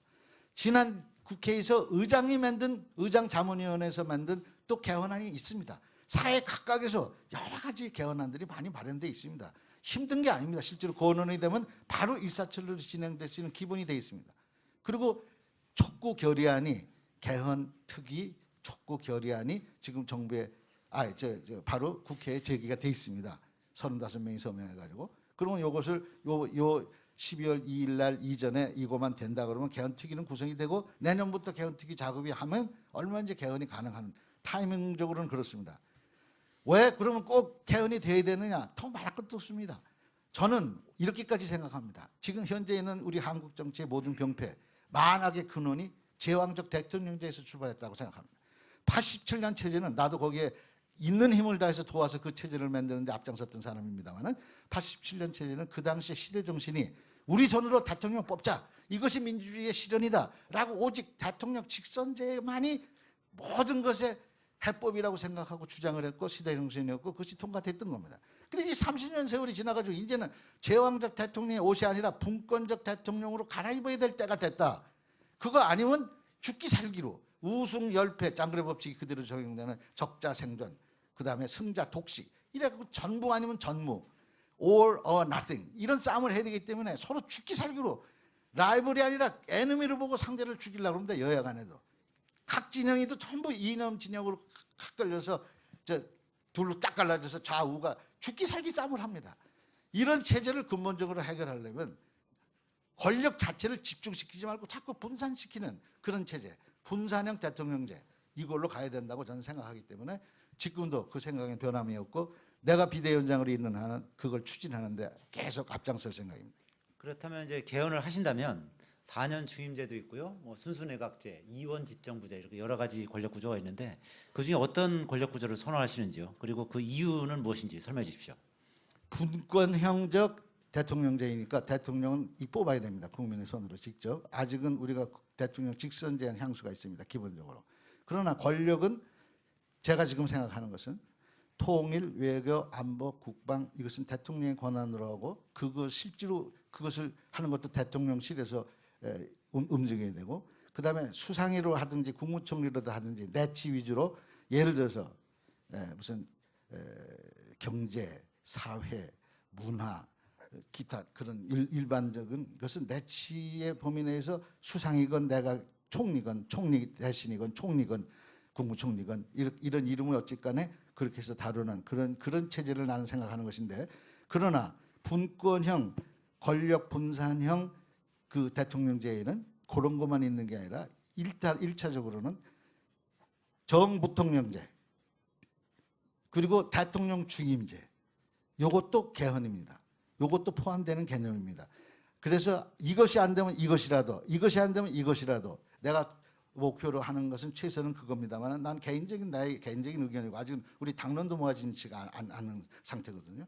개헌에 막연하게 동의하지만 실질적으로는 그것이 당론화되지 않았습니다. 그러니까 그런 상태에서 그건 개헌 특위에서 논의할 사항이지만 일단은 골든타임을 놓치지 않기 위해서도 국회 개헌 특위가 구성돼야 된다. 거기서 이런 논의를 전부 수렴이 돼야 된다. 그리고 나서 국민투표까지 가려면 또 시차가 있으니까 가야 된다. 이런 생각을 하고 있습니다. 이제 대표님 그런데 야당 지지자들이 개헌에 적극적으로 공감하고 있다고 보시는지 이 부분 저는 좀 의문이고요. 야당이 개헌 이슈를 띄우는 것은 지지자들의 생각과 좀 동떨어진 거 아니냐 이런 지적이 있습니다. 이에 대해서는 어떻게 생각하십니까? 그렇지 않습니다. 우리가 잘 아시다시피 87년 체제를 만들 때 그게 개헌의 요지였는데 그것은 대통령 우리 손으로 뽑는 직선제였는데 그것은 전부 야당이 앞장서서 전 국민적 호응을 받고 됐습니다. 그러니까 그것은 여당만 개헌하는 게 아닙니다. 야당에서 야당발 개헌이 진짜 개헌입니다. 한 가지 개헌 문제 관해서 보충 질문 드리겠습니다. 대표님 말씀하시는 걸 들으니까 분권형 대통령제인데 이 여당 대표 김무성 대표가 얘기했던 오스트리아 방식하고 정확히 같은 것 같네요. 네, 얘기를 좀 나누신 적이 있습니까? 말씀드리기 어렵습니다. 근데 지금 여당 대표도 분권형 대표제 그리고 야당 대표도 분권형 대표제 이렇게 되면은 그런데 왜 그 국회 여당에 대해서 좀 적극적으로 그 촉구하시거나 뭐 이러시지는 않은 것 같은데요. 잘 아시다시피 대통령의 가이드라인에 꼼짝 못하는 게 현재 여당입니다. 나는 그걸 지적했습니다. 지난번 대표연설에. 이것은 경제 활성화에 블랙홀이 될 수 있다. 그러니까 좀 자제하라는 가이드라인이 정해졌기 때문에 허심탄회하게 외국 가서 하던 말까지 싹 걷어들이고 꽁지를 싹 내려버렸는데 거기다 대고 야당 입장에서 같은 생각을 갖는 게 거의 분명한 그쪽을 그냥 내몰아쳐서 파트너를 잃어버리면 우리는 더 손해입니다. 그러니까 그것도 하나의 뭐랄까 전술이랄까 전략이랄까 지금은 그냥 그거를 그래도 어떻게 그냥 좀 뭐라 그래 무슨 시선이라고 그럴까 좀 봐주고 있는 중입니다. 그러나 물 밑에서는 여러 작업이 진행되고 있죠. 지금도 아마 원내대표단에서는 적극 나서가지고 개헌 특위를 구성하자. 그리고 이제 하고 있을 겁니다. 예. 다음에 이제 좀 그 최근에 복지 논쟁과 관련해서요. 노무현 대통령은 대통령 시절에 복지 재원을 마련하려면 증세가 불가피하다 이런 말씀을 자주 하셨습니다. 또 최근에 문재인 의원 그리고 안철수 의원 등도 증세의 필요성은 언급하고 있습니다. 새정치연합이 복지를 확대해야 된다 이렇게 주장을 하면서도 증세란 말을 이제 적극 피하고 있는데요. 이건 선거에서 좀 불리할 것을 판단해 그런 게 아닌가 이런 생각이 듭니다. 지금쯤 되면은 이제 그 당 차원에서 증세의 필요성을 국민에게 직접 호소하는 게 좀 정직하고 책임 있는 태도 아닙니까? 위원장님께서는 어떻게 생각하십니까? 예, 일리 있는 주장입니다. 그 복지는 결국은 재원 문제입니다. 재원을 어떻게 확보할 것인가 여러 가지 방법이 있겠죠. 근데 그 이전에 복지는 이제 완벽하게 우리가 이제 뭐라 그럴까 그 성격 규정에서 머리에서 한번 고쳐야 될 생각이 있어요. 복지는 낭비가 아닙니다. 그건 투자의 개념으로 봐야 됩니다. 이제 21세기형 투자는 사람에 대한 투자가 돼야 되고 교육, 보육 이렇게 이런 데 쓰는 돈 자체가 이게 지금 낭비가 아닙니다. 이것이 절대 복지 과잉이 아닙니다. 이건 새로운 투자입니다. 그렇게 투자 안 하면 앞으로 30년, 50년 후에 우리의 먹거리가 다 없어집니다. 그 점을 우선 근본적으로 얘기하고 어떤 데서 여당에서 특히 복지 과잉에 대해서 무슨 무슨 북구의 사례를 들고 뭐 남미의 사례를 들고 하는 것은 한마디로 해서 그것은 절대 논리적으로 큰 배경이 없는 소리입니다. 우리가 조심해야 됩니다. 포퓰리즘에 관해서. 그러나 복지 그 자체는 이미 전 세계적 추세고 이게 안 되면 안 되는 것이 우리나라가 OECD 중에서 최하의 복지 지출액을 갖고 있고 최하의 그 한마디로 해서 조세 부담률을 갖고 있고 여러 가지 측면에서 우리는 최하로 복지에 관한 제일 꼬랑지입니다. 제일 꽁지예요. 그래서 어떻게든지 이 복지의 과잉을 얘기할 때가 아니라 복지 절대 부족을 얘기해야 될 시점이다라는 말씀을 먼저 드리면서 이걸 근본적으로 해결하기 위해서는 재원인데 그 재원에 두 가지만 내가 말씀드립니다. 증세라는 말을 쓰기 전에 증세는 맨 마지막에 하자거나 얘기했어요. 증세를 논의하기 위한 대타협기구를 만들자. 이거는 내가 한 소리가 아닙니다. 박근혜 대통령께서 말씀하신 거예요. 대통령 후보시잖아요. 그럼 그거를 하지 않으면 이 문제의 근본적인 해결이 안 됩니다. 그러나 지금 당장 두 가지를 해야 됩니다. 무슨 지하경제 양성화 그리고 재정을 낭비를 막고 이런 식으로 해서 재원을 조달한다고 대통령이 말씀하셨는데 이게 아니라는 허구라는 게 드러났어요. 실질적으로 두 가지. 사자방이라는 데서 지금 들어간 게 지금 현재 100조입니다. 100조. 4대강 비리에 들어간 게 22조에다가 8조 수자원공사 빚에다가 30조 거기다가 지금 매년 5천억 원 이상씩 그 유지비 관리비가 들어갑니다. 거기다가 자원 비리 지금 드러난 것만 해도 몇 조가 넘습니다. 그리고 방산 비리 이것도 이름 말할 수 없이 들으면 들수록 나와요.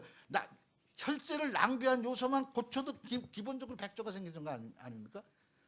두 번째, 부자 감세. 지금 부자 감세라고 그럴지 재벌 감세라고 그럴지 지금 우리는 이름을 좀 재벌 감세라고 고칠까 그러는데 실제로 재벌들이 다 해당되는 거니까요. 여기서 지금 가져간 게 전부 현재 100조가 넘어요 지금. 예? 이것만 지금 해도 2조 7천억이면 되는데 이제 무상급식이라는 게.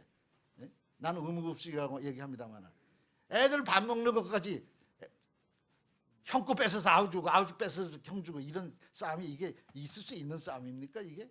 나는 그래서 재원을 마련하기 위해서 12월 2일까지 지금도 여야가 합의할 시간이 충분하니까 서로가 양보해서 국가가 좀 더 내고 세금을 조금 더 걷든지 지금 이것만 해도 되는 거니까 아니면 그걸 어떻게 조정해가지고 교육청이 얼마 내고 지방자치단체가 얼마 내고 이걸 합의를 지금이라도 할 때지 이건 네 거야 이건 네 거야 하고 지금 현재 근본적인 싸움이나 하고 있어서 이게 무슨 해결 방법입니까? 내가 낸 건 야당에서 이런 해결 방법을 낸다는 게 나는 이게 좀 서러워요. 야당이 이런 일을 하는 거 아닌데 여당이 해야지. 여당이 나서가지고 말이야 지금 예산 마지막 앞두고 말이야. 나는 아주 비겁하다고 생각해요.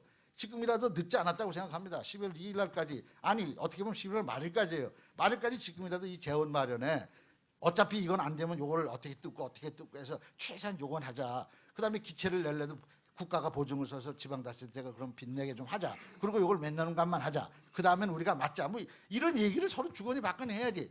아니 지금 무상급식을 어떻게 생때같이 지금 주다가 딱 끊을 수가 있습니까? 전 세계에 그런 예는 없습니다. 주다가 많은 적이 없어요. 많을 수가 없어 지금 상황이. 그 싸움을 다시 시작하면 한도 끝도 없고 또 싸움을 시작해야 됩니다. 이제. 오 시장은 그것 때문에 옷 벗은 거 아닙니까? 이미 국민적 합의가 끝난 거 아닙니까? 그래서 작년에도 대통령 선거공약에서 그건 뺀 거 아닙니까? 이미 합의를 본 거 아닙니까? 그게 이미 진행되고 있지 않습니까? 이걸 다시 돌려서 무상보육으로 쓰자? 그건 또 무슨 논리입니까? 무상보육은 그렇게 떼돌리면 이건 버리고 이것만 한다는 말입니까? 무상보육을 버리고 그럼 무상급식만 할 수 있단 말입니까? 무상보육도 하고 급식도 해야 되는 거 아닙니까? 이 두 개를 다 하려면 재원이 만들고 재원 마련에 지금 이 두 가지 노력을 겸해서 지금 예산심의 지금 현재 당장 여야가 만나가지고 이걸 해야 되고 이게 안 되면 증세 지금 말씀하시는 그 다음엔 증세로 가야 되는데 증세의 기본은 감면한 거 빼는 것만 해도 증세가 될 거예요. 지금 대기업에 감면해 주는 게 몇 조가 아닙니다. 이게 단위가. 우선 그런 작업부터 하자 이게. 이것도 증세 아닙니까? 또 부자 감세해 줬던 거 다시 세율을 1%라도 올리는 거 다시 법인세도 포함해서 다른 모든 겁니다. 이런 거 하면 이것도 증세 아닙니까? 이런 논의를 사회적 기구를 통해서 하자 이겁니다. 그러니까 이제 단계적 증세론입니까? 그러니까 부자 감세, 이른바 부자 감세부터 철회하고 그렇죠. 그다음에 안 되면 증세를 주장하실 수 있다. 이런 그렇습니다. 건- 그렇습니다. 예, 예. 물론 이제 사자방 100조 그다음에 부자 감세 100조 원에 대해서는 저희들로서는 좀 검증해 봐야 될 필요가 있는 규모가 아닌가 생각합니다. 그래서 좀 위원장님께서 근데 다만 이제 복지에 재원이 많이 필요하다. 그걸 위해서 여야 간의 대화를 좀 더 적극적으로 해야 되겠다. 그런 부분에 대해서는 그런 취지로 말씀하신 걸로 이해를 하면 되지 않을까 싶습니다. 예, 다음은 이제 공무원 연금 개혁 문제 좀 여쭙겠습니다. 정부와 여당은 구체적인 방안을 내놨거든요. 근데 야당은 지금 몇 가지 추상적인 원칙을 내놨지만 구체적 방안은 아직까지는 없습니다. 언제쯤 야당이 내놓는 공무원 연금 개혁안을 우리가 알 수 있을까요? 4번에 걸쳐서 여러 가지 유형의 토론회를 거쳤습니다. 이제는 원안이 만들어지기 직전에 있습니다. 우리도 물론 냅니다. 중요한 것은 이제 공무원 연금 개혁에 관해서는 공무원적이 아니라 공적 연금 개혁, 이것도 곧 뭐 이것만 되면 그대로 사학연금으로 갈 거고 군인연금으로 갈 테니까요. 공적인 연금의 개혁에 관해서는 원칙적으로 우리는 전부 동의한다고 여러 번 얘기했습니다. 100% 동의한다까지 얘기했어요. 왜? 지금 이것이 몇 년 두면은 기금이 전부 고갈되니까요. 그거를 그냥 볼 수는 없지 않습니까? 해결을 해야지. 결국은 이 문제도 그래서 돈 내는 사람이 좀 더 내야 되고 받아갈 사람이 좀 덜 받아가야 되고 받을 사람이 좀 늦춰서 받아야 이게 되는 겁니다. 근본적인 거. 큰 틀에 있어서 이런 원칙이 안정해지면은 조금 더 개혁할 수가 없죠. 그러나 이거 과정에서 이해 당사자들이 전부 참여해가지고 합의를 해야 돼요. 이게 생략이 되면 이것이 얼마나 어려운 일인가는 다른 나라에서 정권이 넘어간 사례도 있고 그럴 각오가 아니면 하지 마세요라고 대통령한테 말씀드렸어요. 죽을 각오를 하고 해야 됩니다. 그러기 전에 이해 당사자를 다 모아서 의견을 취합을 해서 가능한 한 마지막까지 해서 양해안을 만드는 것, 그것이 최선입니다. 그거 없이 가다가는 이게 그냥 사회적 충돌로 가가지고 바로 갈등으로 가서 걷잡을 수 없는 파가 일파만파 일어납니다. 라고 나는 얘기했고 지금도 그 생각엔 변화가 없습니다. 지금이라도 바로 이런 작업, 이해 당사자끼리 아니면 사회적 대타협 기구를 통해서 이거를 합의해가는 과정을 지금으로도 밟아야 된다 이거예요. 군사작전 하듯이 금년 안에 아니면 예산안 처리 전에 무조건 해. 이건 안 되는 겁니다. 지금 그런 시대도 아니고요. 그렇게 해서 된다고 그것이 결코 플러스가 안 돼요. 대통령한테나 정권한테. 그래서 나는 그런 생각을 하고 있습니다. 이 이해 당사자들이 합의가 가능하다고 나는 보시는 가능하다고 생각합니다. 그분들 만나서 다 대화했습니다. 내가. 딴 분은 어떻게 했는지 모르겠는데 나는 직접 만났어요. 만나서 얘기를 들어보니까 반대하는 분이 하나도 없어요. 원칙적인데 동의하고 있어요. 연금 개혁이 개혁돼야 된다라는 데는 다 동의해요. 그렇다면 어찌 방법이 없겠습니까? 방법이 있죠. 나는 그런 걸 확신하고 믿습니다. 근데 이 안이 그 김대중 정부, 노무현 정부 때부터 추진하려고 노력했던 개혁인데 그렇습니다. 그때 실패했던 가장 큰 이유는 지금 말씀하신 것처럼 그 사회적 절차 이런 부분들에 대한 어려움 때문에 그렇게 됐는데 그렇습니다. 지금 막상 이제 정부 여당에서 안을 내놓은 상황에서 또다시 그 절차와 사회적 합의 기구를 말씀하신다면은 이번 개혁이라는 것도 사실 그 기간이 있는 거 아닙니까? 예를 들어서 그 내년 후년 이제 2016년 총선 앞두고서는 사실은 정치권이 부담이 있는 거 아닙니까? 그래서 최대한 신속하게 처리돼야 되는 건데 그 야당의 지금 입장을 보면은 안 내놓지 않고 계속 그 토론회만 열고 있단 말입니다. 안은 곧 나온다니까. 언제쯤 나오겠습니까? 아마 내일까지 완전히 될 거라고 난 보는데 뭐 금방 나옵니다. 그것이 공무원 노조와의 다 견해 차이를 좁혀가면서 만들고 있어요. 그래도 어느 정도 언제까지는 처리해야 된다 이런 그 시간표는 좀 있어야 될 것 같은데 금년 내로 한다고 그렇게는 난 생각하지 않아요. 그럼 언제쯤 저 위원장님은 언제쯤 뭐 내년 국회도 있고 뭐 뜸을 들이지 않으면 설밥을 먹게 되고 그렇게 되면 최악입니다. 내년 상반기 중에는 그럼 처리가 될 수 있다고 보십니까? 가능한 한 그렇게 됐으면 좋겠어요. 우리 당의 희망입니다. 위원장님 악마는 디테일에 있다고요. 이게 이 협의를 네, 하다 보면 그 아마 그 대타협을 이뤄내기 쉽지는 않을 겁니다. 그래서 어느 정도 그 이 타임을 정해놓고 데드라인을 정해놓고 하지 않을 경우에는 이제 바로 이제 내년 중순만 돼도 이제 다음 해 이제 총선을 준비해야 되고 그러기 때문에 뭐 공무원이 뭐 한두 명이 하지 않습니까? 그 가족까지 치면 뭐 지금 500~600만 명이라는 건데요. 그렇게 되면 어렵지 않겠느냐 이렇게 보는 시각이 많습니다. 예, 연금을 개혁해야 된다라는데 동의하고 있는 사람들하고 타협안이 마련 안 되면 그거는 너무 못 믿으시는 거죠. 내가 너무 낙관론인지는 모르겠는데 그분들도 참으로 이성적이었어요. 내가 만난 그분들은요. 공무원 노조 관계 분들 그리고 한국노총에 가서 뵌 분들은 다만 그들도 헐소리가 있다는 것을 분명히 있어요. 얼마나 어려운 시절에 오직 연금 하나만 믿고 버틴 세월이 몇십 년인데 이제 와서 그거 다 무시하고 이제 가서 우리만 가지고 뭐라 그러는가 너무 서러워하더라고요. 그러니까 우리가 어느 한편만 보고 어느 고정관념에 맺혀서는 안 돼요.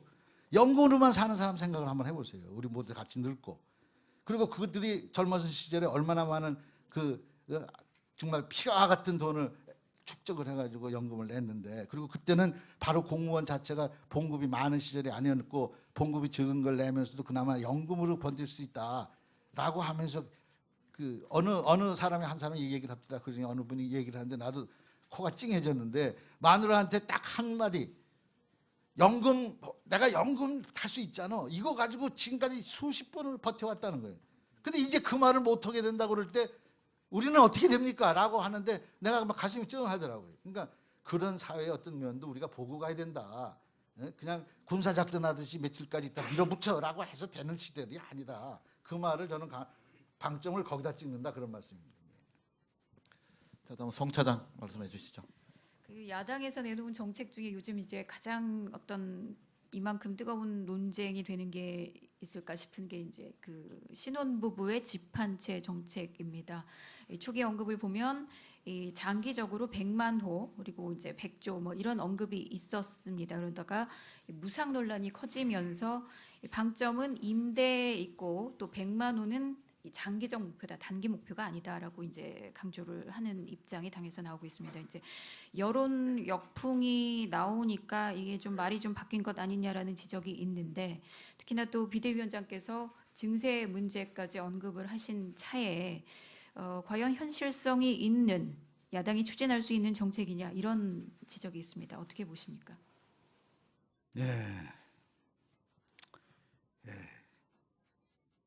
우선 100만 원 이런 얘기는 전혀 한 적이 없고요. 무상이니 무자도 안 나왔고 공짜니 이런 말은 일제 나오지 않았습니다. 그러니까 그렇게 보도한 언론에 관해서 지금 현재 우리는 전부 재수할 방침으로 있습니다. 아니 웃지 마십시오. 지금 실제 상황입니다. 왜 이렇게 됐는가? 난 지금 이해가 안 돼요. 이 문제의 핵심은 뭐냐? 한마디로 얘기해서 세계에서 저출산이 이렇게 빨리 진행되는 나라가 없답니다. 따라서 1.3이라는데 이거는 없어지는 숫자인데 어느 시기가 되면 우리나라에서 나라가 없어지는 최초의 인구가 없는 최초의 나라가 된답니다. 수학적으로 그런 겁니다. 몇 프로가 계속 진행됐을 때 저출산에 대한 대책 없이 그냥 가면 삼포시대라는 말이 아주 애들 말은 그냥 삼포시대라고 그럽니다. 연애 포기, 결혼 포기, 출산 포기. 그 근본적인 대책을 안 세우고 그냥 가면 우리 애들은 이제 전부 장가도 못 들고 애도 못 낳고 그냥 이런 식으로 가다 보면 우리 나라가 없어지는 거예요. 경제적 단위의 인구라는 개념이 없어진단 말입니다. 이건 그냥 내가 한 얘기 아닙니다. 인류학자 유명한 분이에요. 그래서 이거에 대한 대책을 정부가 내몰라라 할 수 없고 이거에 대한 대책을 세워야 되는데 신혼여행한테 집을 주는 게 가장 효율적이라는 통계 결과가 나왔습니다. 우리 당에서 여러 군데에서 다 한 걸 짓게 한 거예요. 제일 효율적인 방법은 집을 마련하자. 집을 마련하면 결혼도 되고 애도 낳고 하는 순서로 진행될 수도 있다라는 그런 차원에서 서민 주거 대책의 일환으로 신혼부부도 거기다 얹는 임대주택을 확산하는 그래서 임대주택이라는 건 우리가 거기서 세를 받아갔는데 지금 현재 무슨 주택기금도 있고 가령 국민연금도 있고 기금이 있으면 그 기금을 투자 못해가지고 손해만 잔뜩 나가지고 몇 조씩 손해보는 그런 일들을 거기다 투자하면 손해날 일은 없는 것이 집이 있고 집에 대해서 세를 받고 얼마든지 세를 받으니까 거기도 좋고 누이 좋고 매부 좋고 그 사람들은 집 하나 얻으니 좋고 많이 늘리면 늘릴수록 좋고 오죽하면 대통령께서도 20만 원 행복주택 약속을 했을까요? 한 채도 안 들어갔지만 그런 걸 감안해서라도 이런 걸 그런 식으로 좀 해보자라고 야당에서 정책을 낸 겁니다. 그러면 그 정책이 이런 데 문제가 있고 요런 정도로 깎아서 요 정도로만 합시다라고 해야 여당이지. 여당이 느닷없이 나와가지고 정치 공세를 우리 보러 한다더니 자기네가 정치 공세하고 있어요. 공짜로 한답니다.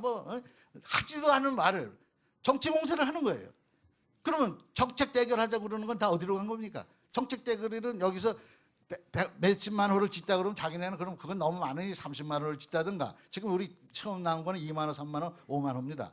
근데 5만 호가 많으니 1만 호만 짓자. 이렇게 나와야 정책으로 타결이 돼서 내년도 예산이라도 되는 거 아닙니까? 근데 느닷없이 무슨 공짜가 어쩌고 무상이 어쩌고 무슨 무상급식 그 무상에 관한 이미지가 나쁘지 않습니까? 거기다 갖다 얹으려고 그래서 정치적으로 득점 벌려고 이렇게 꼼수 부리는 여당은 여당답지 못한 거예요. 여당은 당당해야죠. 그거를 저는 지적한 겁니다. 지금도 마찬가지입니다. 신혼부부에게 집을 한 채씩 가질 수 있으면 임대주택이라도 하나씩 주자라는 게 그 근본 취지고, 그것은 신혼부부도 신혼부부지만 서민주택, 서민의 주택난, 서민의 주택 안정 이런 거에도 방점이 있지만 저출산 대책의 인하도 훌륭하다. 홍종학 의원이 이걸 내는데 그분은 일석오조라고 그러면서 또 뭐 이렇게 얘기를 듭디다. 내가 지금 머리에 쏙 들어오는 건 서민주거 안정과 저출산 대책으로서는 훌륭하다. 난 이렇게 생각한 거예요. 이게.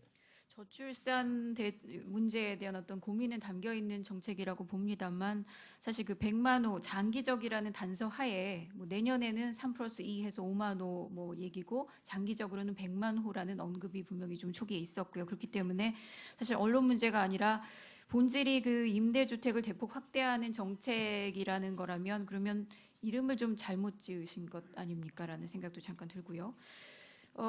구체적으로 좀 재원 대책을 좀 따져보면, 이 국민주택기금이 보유한 100조 가운데 이 가운데 여유자금 말씀하시기로는 15조 원 정도가 있는데 이 중에 일부를 쓰면 큰 문제가 없을 것이다라는 게 당의 입장입니다. 그런데 이 돈이 사실은 그 신혼부부를 위해서 써라 할 수 있는 항목은 좀 아닌 것 같고요. 또 아까 서민 주거 대책이라고 말씀을 하셨는데, 사실은 그 신혼부부만 대상이 된다라고 하면 나머지 어떤 주거 취약계층에 대한 대책을 내놓으실 생각은 없으십니까? 그거는 앞으로 논의가 창창합니다. 여야가 만나서 아니면 대책계획을 만들어서 정부와 함께 얼마든지 논의할 수 있는 거예요. 그 구체적인 절차나 방법에 관해서는. 문제는 이 정책에 대해서 다른 대안은 내지 않으면서 오히려 석고대죄할 사람들이, 서민 안정, 주택 안정에 대해서 아무것도 내놓지 않던 사람들이 느닷없이 나와가지고 우리 무상이라고 그러고 공짜라고 그러고 그냥 덤태기 쓰는 거, 이거를 나는 비판하는 겁니다. 앞으로 그것을 허심탄회하게 정책화하는데 앞장서서 서로 같이 하자라고 여야가 합의를 했으면 좋겠어요. 우리가 이름을 잘못 줬다는 생각에는 일리가 있습니다. 신혼부부에게 집 한 채를 그럼 공짜로 주는 것 같죠, 누가 봐도. 그리고 그거를 좀 일테면 그런 효과를 노렸을지도 모르죠. 좀 이렇게 인기 좀 끌라고. 그거는 내가 볼 때는 그래요. 그 이름과 실제 상황과 오해의 여지가 있었다라는 건 인정합니다. 예, 지금 집 문제가 나왔으니까요. 부동산 시장 관련해서 한번 좀 여쭤보겠습니다. 정부가 9.1 대책을 내놨음에도 불구하고 부동산 시장은 이제 침체의 늪에서 벗어나지 못하고 있는 상황인데요. 이에 따라서 분양가 상한제를 탄력 적용하는 법안, 그리고 재건축 초과이익 환수제 등 그 환수이제 폐지 등 그 부동산 3법의 통과 여부에 이제 부동산 시장이 상당히 촉각을 곤두세우고 있는 상황입니다. 하지만 이에 대해서 야당은 기본적으로 좀 부정적인 입장인 것을 알고 있는데요. 야당에서 주장하는 전월세 상한제하고 이 부동산 3법을 빅딜하는 것이 어떠냐, 이런 아이디어도 나오고 있습니다. 위원장님은 이에 대해서 어떤 견해를 가지고 계십니까? 다시 한번. 그러니까 지금 이제 부동산 3법이라고요. 네. 그 재건축 초과이익 환수제 폐지 등 이제 부동산 3법이 있는데, 이건 정부 여당에서는 이건 부동산 활성화를 위해서 꼭 통과시켜야 된다. 이런 논리이고요. 이에 대해서 지금 야당은 이제 비교적 부정적인 입장입니다. 그래서 전월세 상한제를 지금 야당이 주장하니까 전월세 상한제하고 이렇게 서로 빅딜하는 게 어떠냐, 이런 아이디어가 있는데, 대표님은 이에 대해서 어떻게 생각하시는지요? 예, 부동산 대책에 관해서 우선 내가 세세히 잘 몰라요. 그러니까 내가 지금 얘기하는 건 상식에 준거에서 얘기하니까 좀 이해를 하고 좀 들어주시길 바라고요. 이 정부 들어서서 소위 초이노믹스라고 그러고 돈을 풀어서 따라서 빚을 내서 싼 이자를 줄 테니 그 빚을 얻어서 집을 사라. 이런 정책 일본으로 가는 거는 부동산 대출의 최악수거나 하수라고 우리는 생각하는 거예요. DTI나 LTV 풀어가지고 막 저 부동산 사라. 이렇게 그렇게 놓고는 싸게 해주고 한도 높여주고 그래서 돈은 무진장 푸니까 돈은 많이 풀려져가지고 하는데 그러면 전세값만 올라가는 거예요. 당연히 그렇죠. 그리고 월세를 놀려니까 월세를 이자가 싸졌으니까 월세가 더 재밌으니까 월세로 하려밖에 없고 소위 임대하는 사람들 입장에서 보면 그러니까 월세로 바꿔지니까 전세는 더 나고 전세는 하늘 높이지 모르고 점점 올라가고 이런 일이 이게 반복되는 거에 대해서 우리는 안 된다. 상한제를 정하자라는 거였는데 지금 말씀하신 그런 좋은 제도로 빅딜을 할 수 있다면 내가 볼 땐 그건 마다할 이유가 없다고 생각합니다. 정책위원장이 그거 비슷한 얘기를 좀 하는 걸 내가 들은 것 같은데 할 수도 있다는 거 아닙니까? 예. 그러면 대표님이 생각하시는 어떤 부동산 시장 활성화 방안 그리고 지금 말씀하신 전월세 난 대책 이런 거 뭐 혹시 당에서 뭐 연구하고 계신 뭐 그런 게 있습니까? 연구한다기보다 기본적인 건데 늘 우리가 주장하는 것은 임대를 많이 늘리라는 거예요. 임대주택을. 임대. 예. 네, 부동산 대책의 알파의 오메가는 나는 임대. 외국 가도 전부 다 그런 식으로 하더라고요. 그러니까 임대제도가 활성화돼 가지고 국가가 주도해서 그런 걸 많이 만들면 부동산 시장 자체가 주도가 되지 않을까 저는 그렇게 생각합니다. 자, 정책적인 거 하나만 더 여쭙도록 하겠습니다. 예, 정부 여당의 정책이든 야당의 정책이든 예측 가능성이 있어야 된다고 생각합니다. 돌발적이어서는 안 된다고 생각하는데 새정치민주연합에서 그 담배세, 자동차세 인상을 추진하는 정부 여당에 맞서서 아까도 말씀하셨지만 법인세 증세를 말씀하셨습니다. 법인세 증세가 선택할 수 있는 세정의 한 수단인 것만은 분명합니다. 하지만 문제는 타이밍인데 지금 기업들의 어려움이 가중되고 있고 주요 기업들의 경영 실적이 악화되고 있는 상황인데 이 법인세 인상을 거론하는 건 좀 시기적으로 맞지 않다는 이런 의견도 많습니다. 법인세 인상은 부자 감세 정책을 반대하기 위한 주장입니까? 아니면 이번 올 정기국회에서 양보할 수 없는 당의 정책입니까? 법인세 인상에 대해서 이게 당론이냐? 이번 정기국회에서 반드시 관철해야 될 당의 그 정책이냐, 마지노냐, 아니면은 그 부자 감세 정책과 대항한 야당의 어떤 주장이냐? 결론부터 말하면 아닙니다. 정해진 당론이 있거나 앞으로 계속 이것을 끝까지 밀고 가겠다. 이런 무슨 세금을 인상하겠다는 대목에서 목숨 걸고 그걸 주장하는 사람이 어느 당당에 있겠습니까? 그건 아니고요. 다만 담배세 인상을 해줄 수 있는 근거가 담배세 그 자체의 성격이 역진자라고 그래서 가난한 사람들은 많이 내게 되고 부자는 조금 내게 돼요. 이게 올려놓으면 결과적으로 역진의 의미가 있어요. 그리고 지방자치세로 받아야 되는데 이것이 국세에서 자기네 부족한 부분 가져가려고 널렁널렁하고 만들었어요. 이 담배세 인상의 상당 부분을. 이건 지방세로만 돌린다 그러면 우리가 마다할 이유가 없어요. 그런데 담배세가 서민 값을 올리는 건데 그 서민 값이 자동차세고 이제 앞으로 주민세고 올라가는데 서민들 보러 돈 더 내라 그러면서 부자들 돈은 아무것도 안 깎아준다, 안 올려준다는 것은 이건 감정이 맞지 않지 않습니까? 국민 감정에. 그러니까 법인세율도 1%쯤 올려라. 그러면 그 구간별로 다 다릅니다. 어느 건 1%고 2% 그러는데 능히 할 수 있어요. 그 정도는 감내할 수 있어요. 사내 유별이나 다 보류해가지고. 그러면 요걸로는 한번 얘기가 되죠. 담배세 증가와 함께하는 법인세율 인상은 그거는 한번 생각해 볼 만합니다. 지금 그걸 열심히 논의하는 걸로 알고 있습니다. 벌써 토론회를 시작한 지 지금 1시간 반이 다 돼 갑니다. 그동안 팽팽하게 너무 긴장된 분위기에서 했기 때문에 제가 또 역시 편한 질문 하나 드리겠습니다. 우리 위원장님 별명하고 관련된 걸 하나 여쭤보겠습니다. 뭐 잘 아시는 대로 결례가 되도록 용서를 하십시오. 멧돼지, 포청천, 겉은 장비고 속은 조조다 이런 게 있고 혹시 또 제가 모르는 게 있는지 모르겠습니다만 이 별명 중에서 어느 별명을 제일 좋아하십니까? 좋아한다기보다 멧돼지, 겉은 장비. 이건 뭐 생긴 거 가지고 하는 것 같아서 뭐 내가 좋다 나쁘다가 없죠. 그냥 붙여주는 대로 받아야죠. 도리가 없어요. 생긴 게 멧돼지 같이 생겼군. 네, 근데 멧돼지 같이 좀 하는 편이에요. 뭐가 시작되면 난 그냥 질주형입니다. 그냥 뭐 이것저것 갈 것도 없이 막 가요. 그러니까 잘 졌다 그런 생각이 들고요. 겉은 장비, 소군 조조, 소군 조조는 나는 싫습니다. 왜 소군 조조라고 그러는지 이왕 그럴 바에는 제갈량 그러든지. 응? 노무현 대통령이 별명이 요거를 언급을 하시면서 살아계실 때입니다. 아니 대통령 되시기 전에요. 내가 출판기념회 때 와서 축사를 하면서 최고위원 시절에 겉은 제비 속은 조조라고 그러는데 내가 본 문희상 의원은 유비 같은 사람이다. 그래서 나도 한번 생각해 보건대 내가 삼국지에 나온 인물을 골고루 이렇게 다 캐릭터별로 다 갖출 수도 있는 사람이라면 뭐든지 다 할 수 있는 사람이겠나 이런 생각을 하면서 한편 별명이 불리울 때가 좋구나. 별명조차 없으면 너무나 허전하겠다 이런 생각이 듭니다. 사실은 저는 할아버지라는 소리 들었을 때가 제일 행복합니다. 그 어느 별명? 아니 위원장님 이제 유비 말씀도 하시고 가셨는데 저는 오늘 저도 위원장님을 뵌 지가 꽤 오래 되는데 오늘 토론회 하면서 이 말씀을 듣고 조금 속으로 놀랐습니다.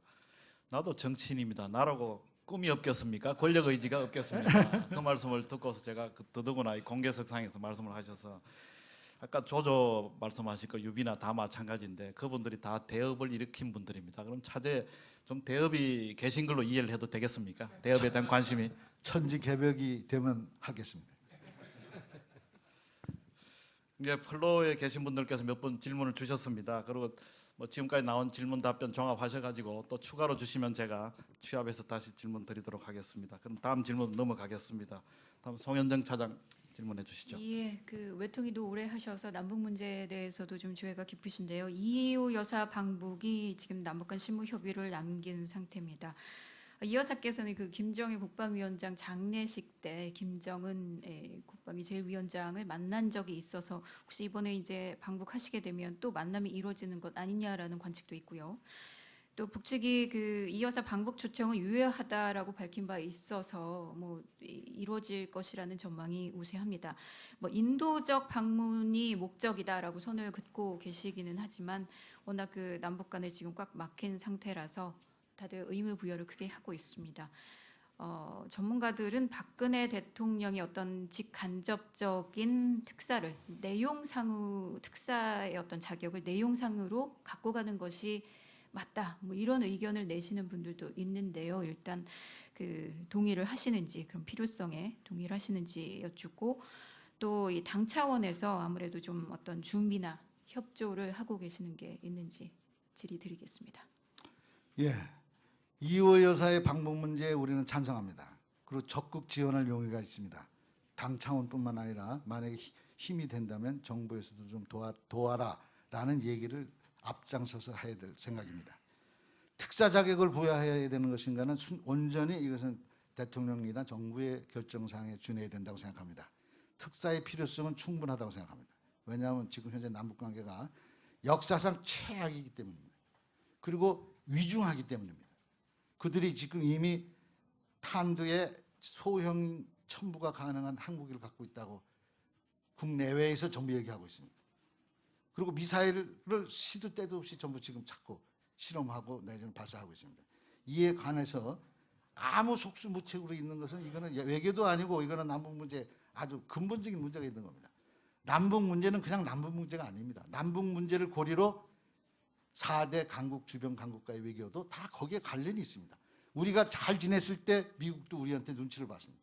중국도 우리한테 와서 물어봤습니다. 그래서 육자회담에서 소위 9.19 합의라는 유명한 그 합의, 핵을 포함한 합의를 도출해내게 됩니다.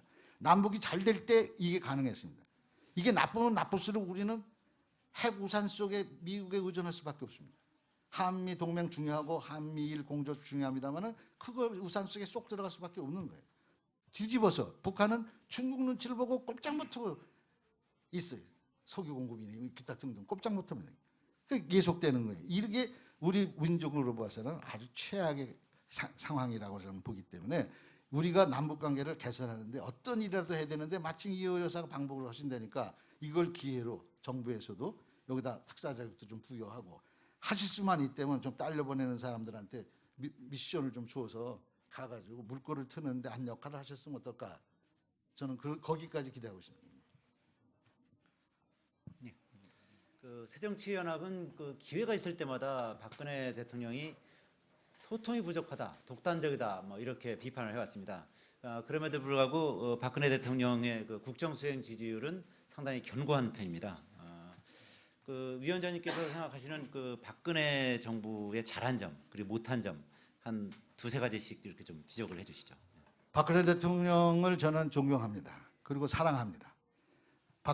인간 박근혜 대통령의 깊은 신뢰가 있습니다. 그분이 꼭 성공하시길 바랍니다. 우리 국민의 대부분이 이런 대통령 만나기 어렵다고 난 생각합니다. 지지 기반이 견고합니다. 특정 세력, 특정 지지 기반이 확고부동한 대통령 때 사실 성공한 대통령이 나오면 모든 분야에서 잘 될 수가 있습니다. 김대중 대통령 이래에 이렇게 절대 지지 기반이 있는 대통령 만나기가 쉽지 않을 거라고 생각합니다. 다만 인간 박근혜에 대한 신뢰와 대통령 박근혜에 대한 우리의 기대는 전혀 다르다고 생각합니다. 2년 전에 우리가 경제민주화, 복지, 그리고 한반도 평화라는 세 가지 시대 정신에 완전히 여야가 일치했습니다. 박정희 대통령도 그렇게 공약했고 이쪽 대통령 문재인 대통령도 그렇게 공약했어요. 대통령 후보도 그렇게 똑같은 공약을 했어요. 이런 예가 아주 힘든 예입니다. 그런데 지금 2년이 지난 다음에 지금 보면 그 약속은 하나도 지켜지지 않았어요. 기본적인 브랜드 신뢰가 무너지는 겁니다. 약속이 파기되면 아까도 말씀드렸지만 약속을 지켜야지 약속을 안 지키면 그 신뢰 자체가 무너지면서 절대적 지지 기반에서 흔들림이 오는 거예요. 그래서 나는 앞으로 성공한 대통령이 되리라는 확신이 없어요. 이 걱정이다. 그거의 가장 근본 중에 소통의 문제가 있습니다. 지금이라도 늦지 않았습니다. 내가 그래서 지난번 대표연설에서 한 말이 동의보감의 허균 선생이 그대로 쓴 말입니다.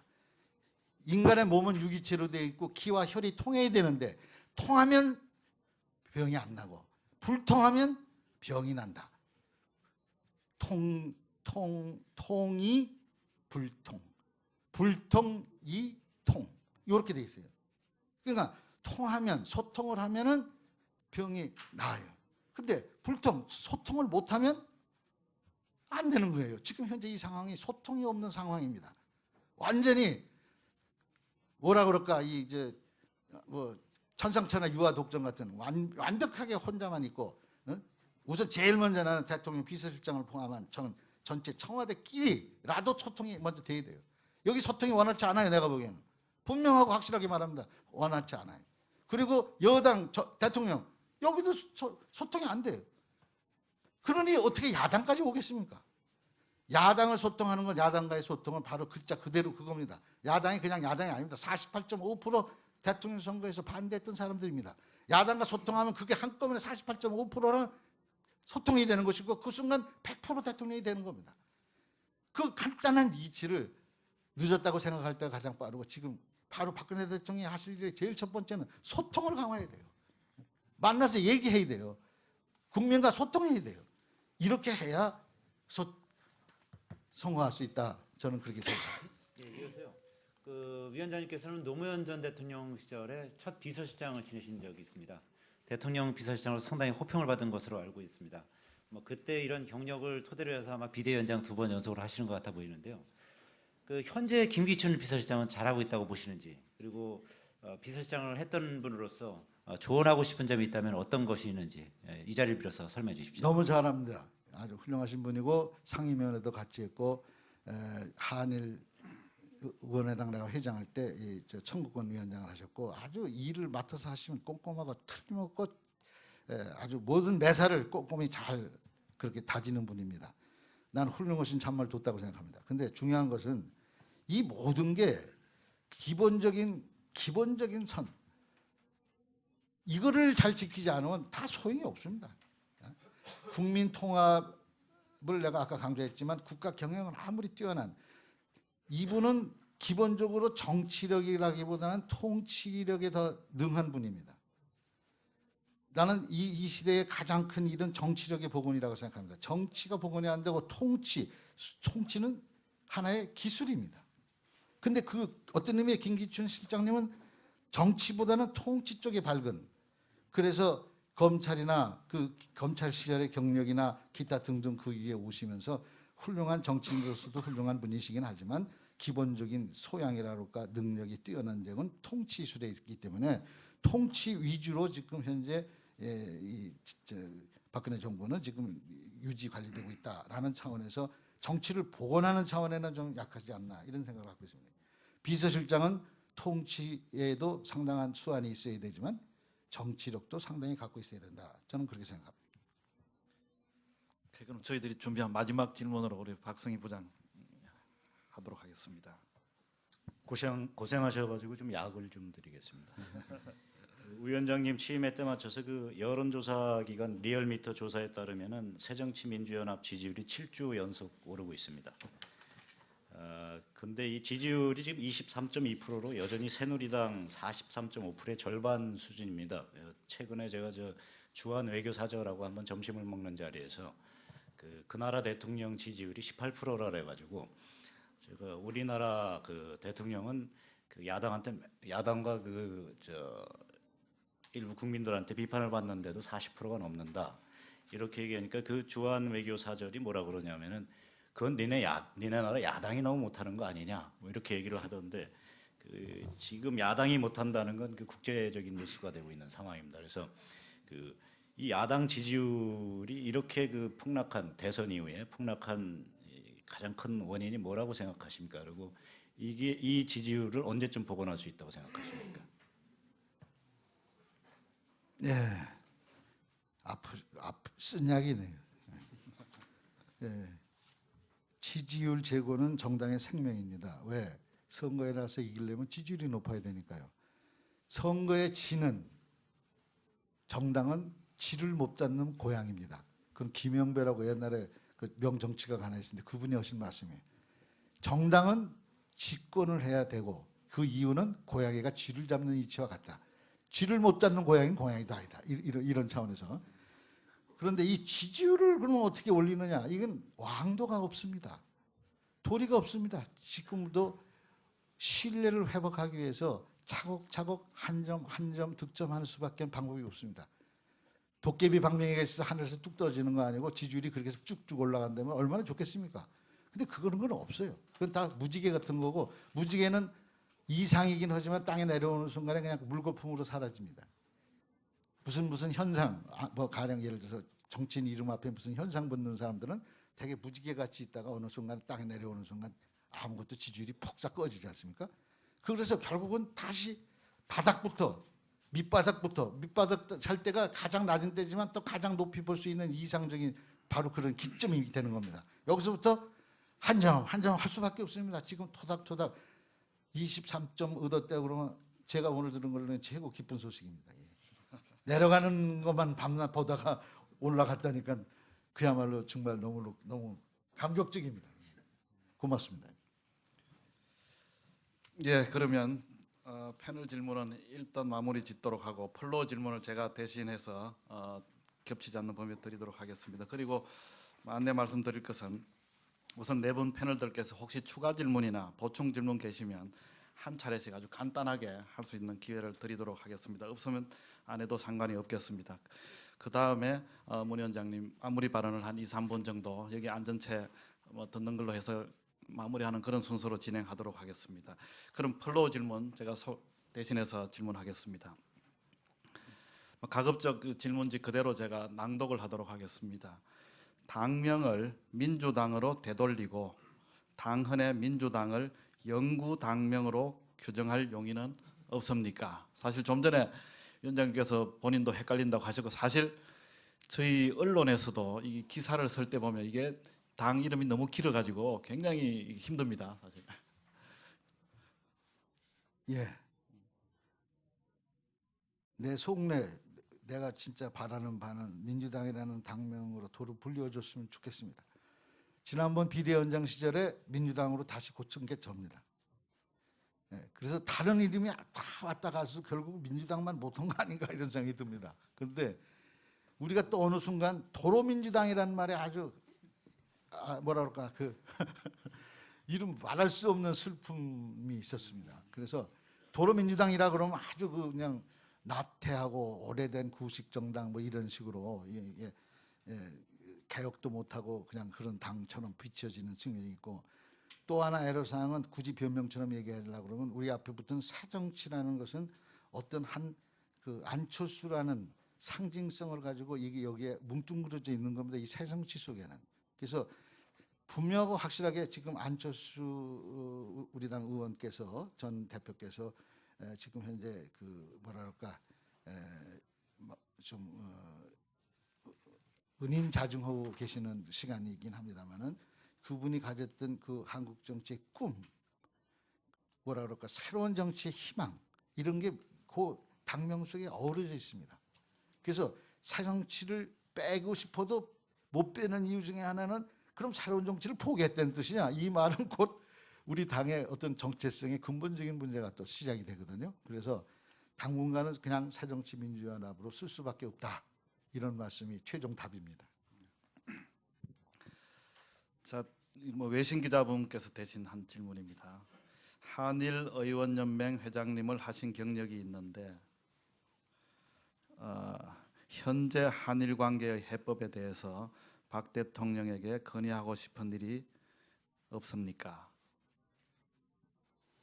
예, 저는 자유민주주의와 시장경제를 신방하는 의미에서 왕보수고 사회적 약자에 대해서 경제민주화 복지가 돼야 된다는 걸로 보면은 나는 왕진보입니다.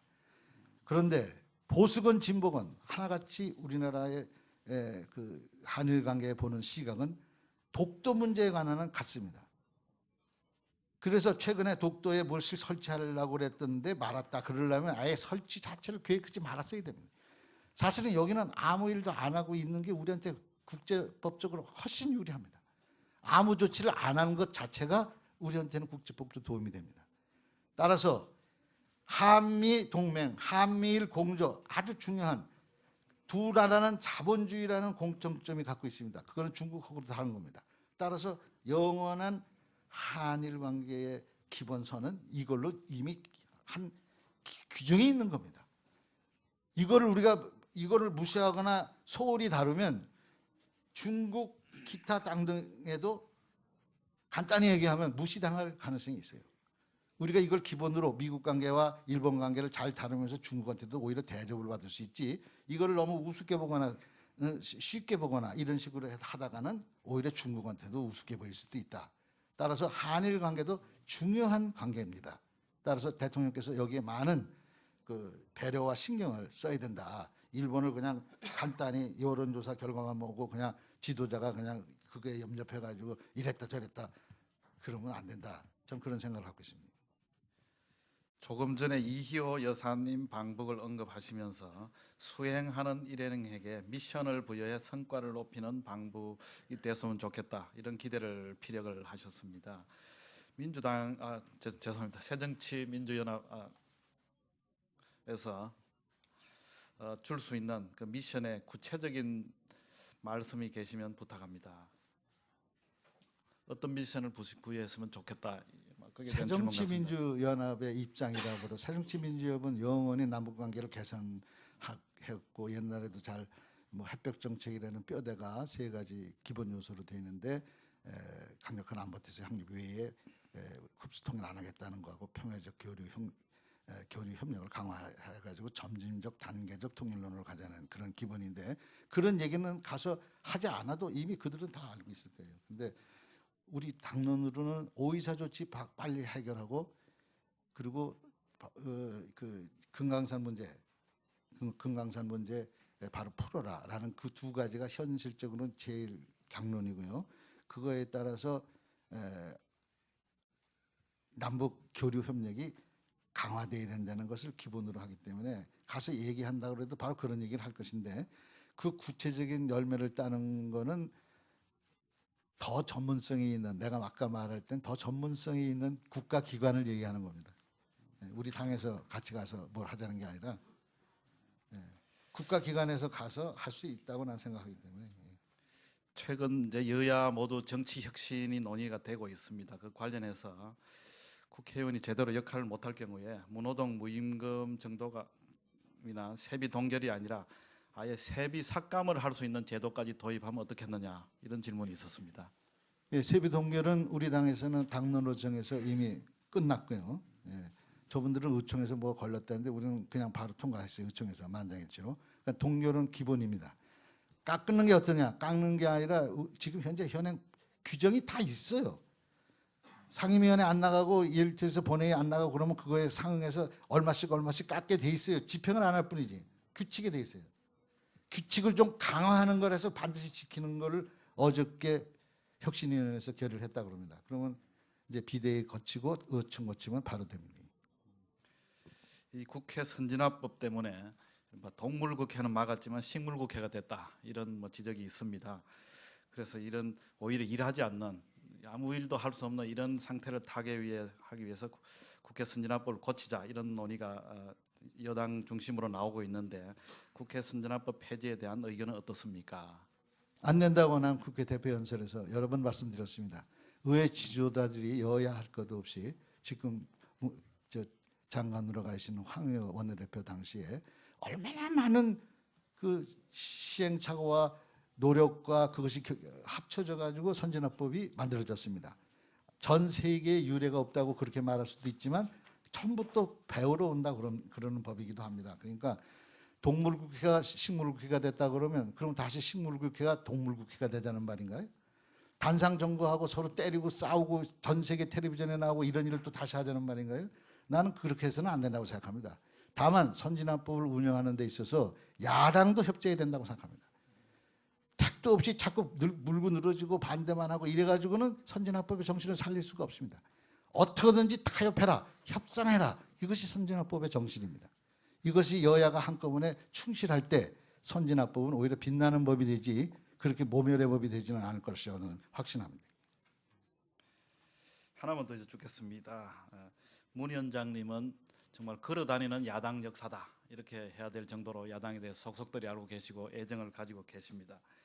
근데 본인이 이제 김대중 전 대통령님을 도와서 재야 또 정치에 헌신하고 나서 소속된 정당의 이름을 다 한번 외울 수 있겠습니까? 하는 질문입니다.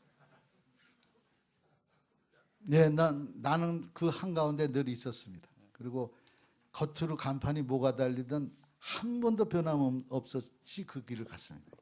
그러니까 당 이름이 어떻게 바뀌었는지 혹시 다 기억을 하실 수 있는지. 기억할 필요도 없고 기억하지도 않습니다. 그럼 혹시 당내 지금 현재 특별위원회가 몇 개가 있는지 알고 계십니까? 이런 질문도 있습니다. 그 많은 걸 다 줄여서 6개로 요약을 했습니다. 지난 비대위 출범하면서. 자, 그럼 질문을 마치고 혹시 패널 분들 중에서 보충 질문이 있으면 한 차례씩 간단히 기회를 드리도록 하겠습니다. 그럼 이동호 부장부터 말씀하시죠. 대표님께서는 간단히 또 은재 말에 얼마 전에 제 공자 말씀을 인용해서 청청여여야야 언언 하셨죠. 예. 지금 언언을 강조하셨는데 청와대는 청와대다워야 되고 여당은 여당다워야 되고 야당은 야당다워야 되고 언론은 언론다워야 된다 이렇게 말씀하셨는데 그 중에 특히 언론에 대해서 이제 유난히 강조하셨다는 그런 뒷말이 있습니다.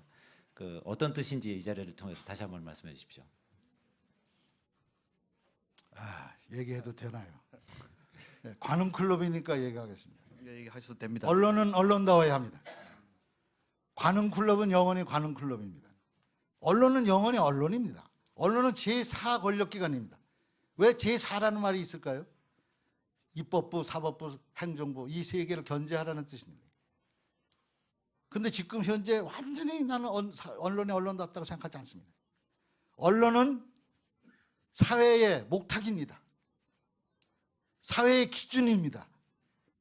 그 시대의 거울입니다. 불편부당해야 되고 딱 가운데 서 있어야 됩니다.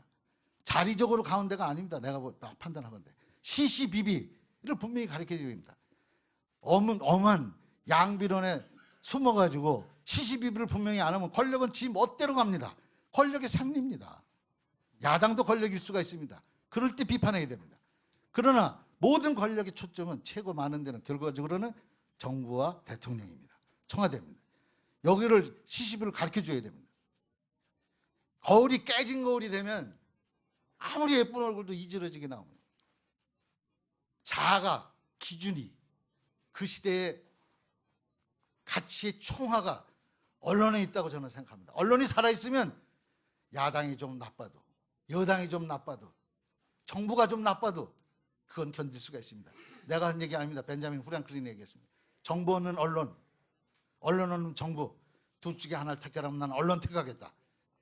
바로 그런 정신, 그 언론의 정신이 다시 살아나야 된다. 그러면 국가도 살고 다 살 수 있다. 언론이 언론다워야 한다라는 점을 강조했습니다. 박근혜 대통령이 그 청와대나 정부 내 사람들한테 가장 좋아하는 정치인으로 위원장님을 꼽은 적이 있다고 합니다. 그 국회 지난번 시정연설 때 와서도 위원장님의 그 유머 때문에 여러 번 웃는 장면을 봤습니다. 그 5년 단임제 대통령의 속성상 그 임기 말이 되면은 고국내각 구성 뭐 이런 얘기들이 늘 나옵니다. 그 정부 마무리를 위해서 그리고 또 그 시점에서의 어떤 그 정치 화합을 위해서 그 당을 초월해서 정부직을 요청할 경우에 도와주실 수 있겠습니까? 한마디로 얘기해서 천지개벽이 되지 않는 한 그건 있을 수 없는 일을 가상하고 말씀하는 겁니다. 똑같은 일을 노무현 대통령 말기에 그 당시에 박근혜 대표에게 연정을 하자고 제안했던 걸 심부름했던 게 저입니다. 그때 그것은 있을 수가 없습니다 라고 잘라 말했던 게 박근혜 대통령입니다. 그러니까 생길 수도 없는 걸 가상을 해서 왈가왈부할 필요도 없고 제 생각에 그건 있을 수 없는 일입니다. 천지개벽이 되지 않으면 있을 수 없습니다. 네. 전남 순천 곡성에서 이제 이정현 새누리당 의원이 당선된 것을 보면은 호남 민심이 예전 같지는 않은 것 같습니다. 왜 이렇게 됐고 또 그 호남 민심을 되돌리려면 어떻게 해야 되는지 의견을 말씀해 주십시오. 꼭 호남 민심에 국한해서 할 얘기는 아니라고 저는 생각합니다. 그것이 곧 전체 국민의 민도와 관계가 있고 민심이겠죠. 국민의 관심에서 우리가 사라졌기 때문에 하는 것이고 대표적으로 거기서 상징적으로 그런 일이 일어났다 이렇게 생각하고 우리한테는 뼈 아픈 건 틀림없지만 문제는 신뢰를 잃었다. 그 신뢰를 잃은 원인이 뭐냐? 분수도 모르고 싸움만 너희들끼리 하느냐. 이런 거가 가장 초점적인 거라고 생각합니다. 그래서 지금도 우리가 혁신하고 또 거듭나는 자세로 있는 힘을 다해서 당뿐만 아니라 정책 대안을 제시하고 생활정치, 현실정치, 민생정치에 몰두하고 이러면서 아까도 얘기했지만 왕도는 없지만 차곡차곡 신뢰를 회복해가는 과정 속에서 집권도 가능하고 호남 민심도 돌아오고 따라서 그로 인해 가지고 국민도 우리는 당을 지지하지 않을까 이렇게 생각합니다. 그 올해 새정치민주연합의 그 당의 재정 상태가 상당히 좋다고 합니다. 뭐 국고 보조금도 꽤 이제 뭐 축적이 돼 있는 상태인 것 같고요. 근데 사실 이제 국고 보조금은 정책 개발하는 데 써라라고 하는 건데 사실 뭐 지난 대선 때 일부가 뭐 선거 비용으로 전용이 되기도 한 사례가 있습니다. 얼마 전에 한 평당원이 뭐 이런 거 스스로 감사를 우리가 받아야 되는 것 아니냐라는 주장을 하던데 사실 이런 게 먼저 당내에서 실천할 수 있는 혁신일 텐데요. 실천하실 의지가 있으십니까? 예, 당연히 감사 대상이 돼야 된다고 생각합니다. 그거는 국고로 운영이 되는 겁니다. 지금 당비가 차지하는 비율이 아주 미미합니다. 나는 당비를 내는 당원으로서가 유지되는 당이 가장 바람직한 당이라는 생각했고 그리고 지금도 당원 배거 운동을 내일부터 시작합니다. 그렇게 해서 당비를 많이 내자. 그런데 실질적으로 우리가 200만 당원이라고 그러는데 실제로 당비 내는 당원은 45만에 불과하다고 합니다. 그것도 상당히 성적이 좋은 거라고 생각하는데 그래서 어떻게든지 당비를 많이 확보하고 국고가 보장되더라도 그 국고가 지원될 때 일테면 그 매칭으로 당비를 많이 내는 당에 좀 더 내고 이런 걸 좀 도입하면 어떨까 이런 생각까지 개인적으로 하고 있습니다만 이건 당론은 아닙니다. 당장 당의 그 비용이 어떻게 쓰이는가에 관해서 당 내나마 감사기구를 만들 생각입니다. 비대원 체제 안에서 분명히 만들 거예요. 자, 긴 시간 수고하셨습니다. 그럼 문 위원장님께서 한 2분 내지 3분 정도 혹시 못다한 말씀이 계시든지 또 하고 싶은 말씀이 계시면 마무리 발언해 주시면 감사하겠습니다. 관음클럽에 와서 다른 때와 다른 분위기를 느낍니다. 다른 데서 이렇게 인터뷰를 하든지 또 대담을 하든지 하면 그냥 뭐라 그럴까 이렇게 그냥 자연스럽게 이렇게 얘기를 할 수 있었는데 여기로 오니까 선배님들 계시니까 꼭 무슨 그 시집살이 모질게 하다가 친정에 온 기분 가지고 제가 막 그 넋두리 해대듯이 한 말씀에 대해 말씀드린 거에 대해서 선배님 한 분 한 분께 숭고스럽게 생각하고, 다만 저는 격정은 섞었어도 진심으로 진정성 있게 말씀드린 건 확실하다는 말씀을 드립니다. 당이 무척 어렵습니다. 야당이 어려우면 여당도 어렵다고 저는 생각합니다. 야당이 강해야 여당도 강해지고 따라서 나라도 굳건히 설 수 있다고 생각합니다. 야당이 야당답게 야당 노릇을 할 수 있도록 많이 좀 도와주시고 지원해 주시고 성원해 주실 것을 기대하면서 우선 한 분 한 분 패널 한 분께 감사드리고 오늘 참석해 주신 언론인 한 분 한 분께 감사의 말씀드립니다. 감사합니다.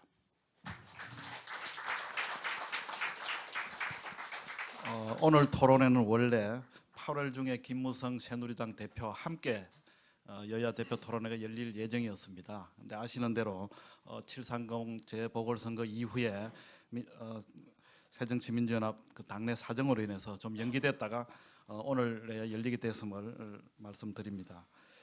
여러분 모두 감사합니다. 특히 진지하고 솔직하게 답변해 주신 문 위원장님께 거듭 다시 한번 감사 올립니다. 관훈클럽 회원 여러분, 그리고 전국의 언론인 여러분, 국민 여러분, 오늘 토론회 어떻게 보셨습니까? 많은 국민이 정치를 걱정하고 또 야당을 걱정하고 있습니다. 문 위원장 말씀처럼 야당은 야당다워야 하고 여당은 여당다워야 하고 또 저희 언론도 언론다워야 할 것 같습니다. 오늘 토론회 한 번으로 갑자기 많은 변화가 있을 것으로 볼 수는 없습니다. 그렇지만 문 위원장님 오늘 토론을 계기로 야당을 야당답게 문 위원장께서는 잘 이끌어 주시고 또 국민과 언론은 새정치민주연합이 더 좋은 야당이 될 수 있도록 다시 한번 관심을 갖는 기회가 됐기를 기대하면서 토론회를 모두 마치도록 하겠습니다. 여러분 감사합니다. 네, 대단히 감사합니다. 관훈 토론회 전통에 따라서 오늘 문희상 비상대책위원장님께 기념패를 드리겠습니다. 제가 기념패 내용을 읽어드리겠습니다. 기념패 문희상 새정치민주연합 비상대책위원장. 관훈클럽은 귀하를 초청연사로 모신 가운데 유익한 대화와 토론의 시간을 가졌습니다. 귀하와 함께한 소중한 이 자리는 57년을 이어온 관훈클럽의 전통과 더불어 길이 기억될 것입니다. 2014년 11월 18일 관훈클럽 총무 이용식.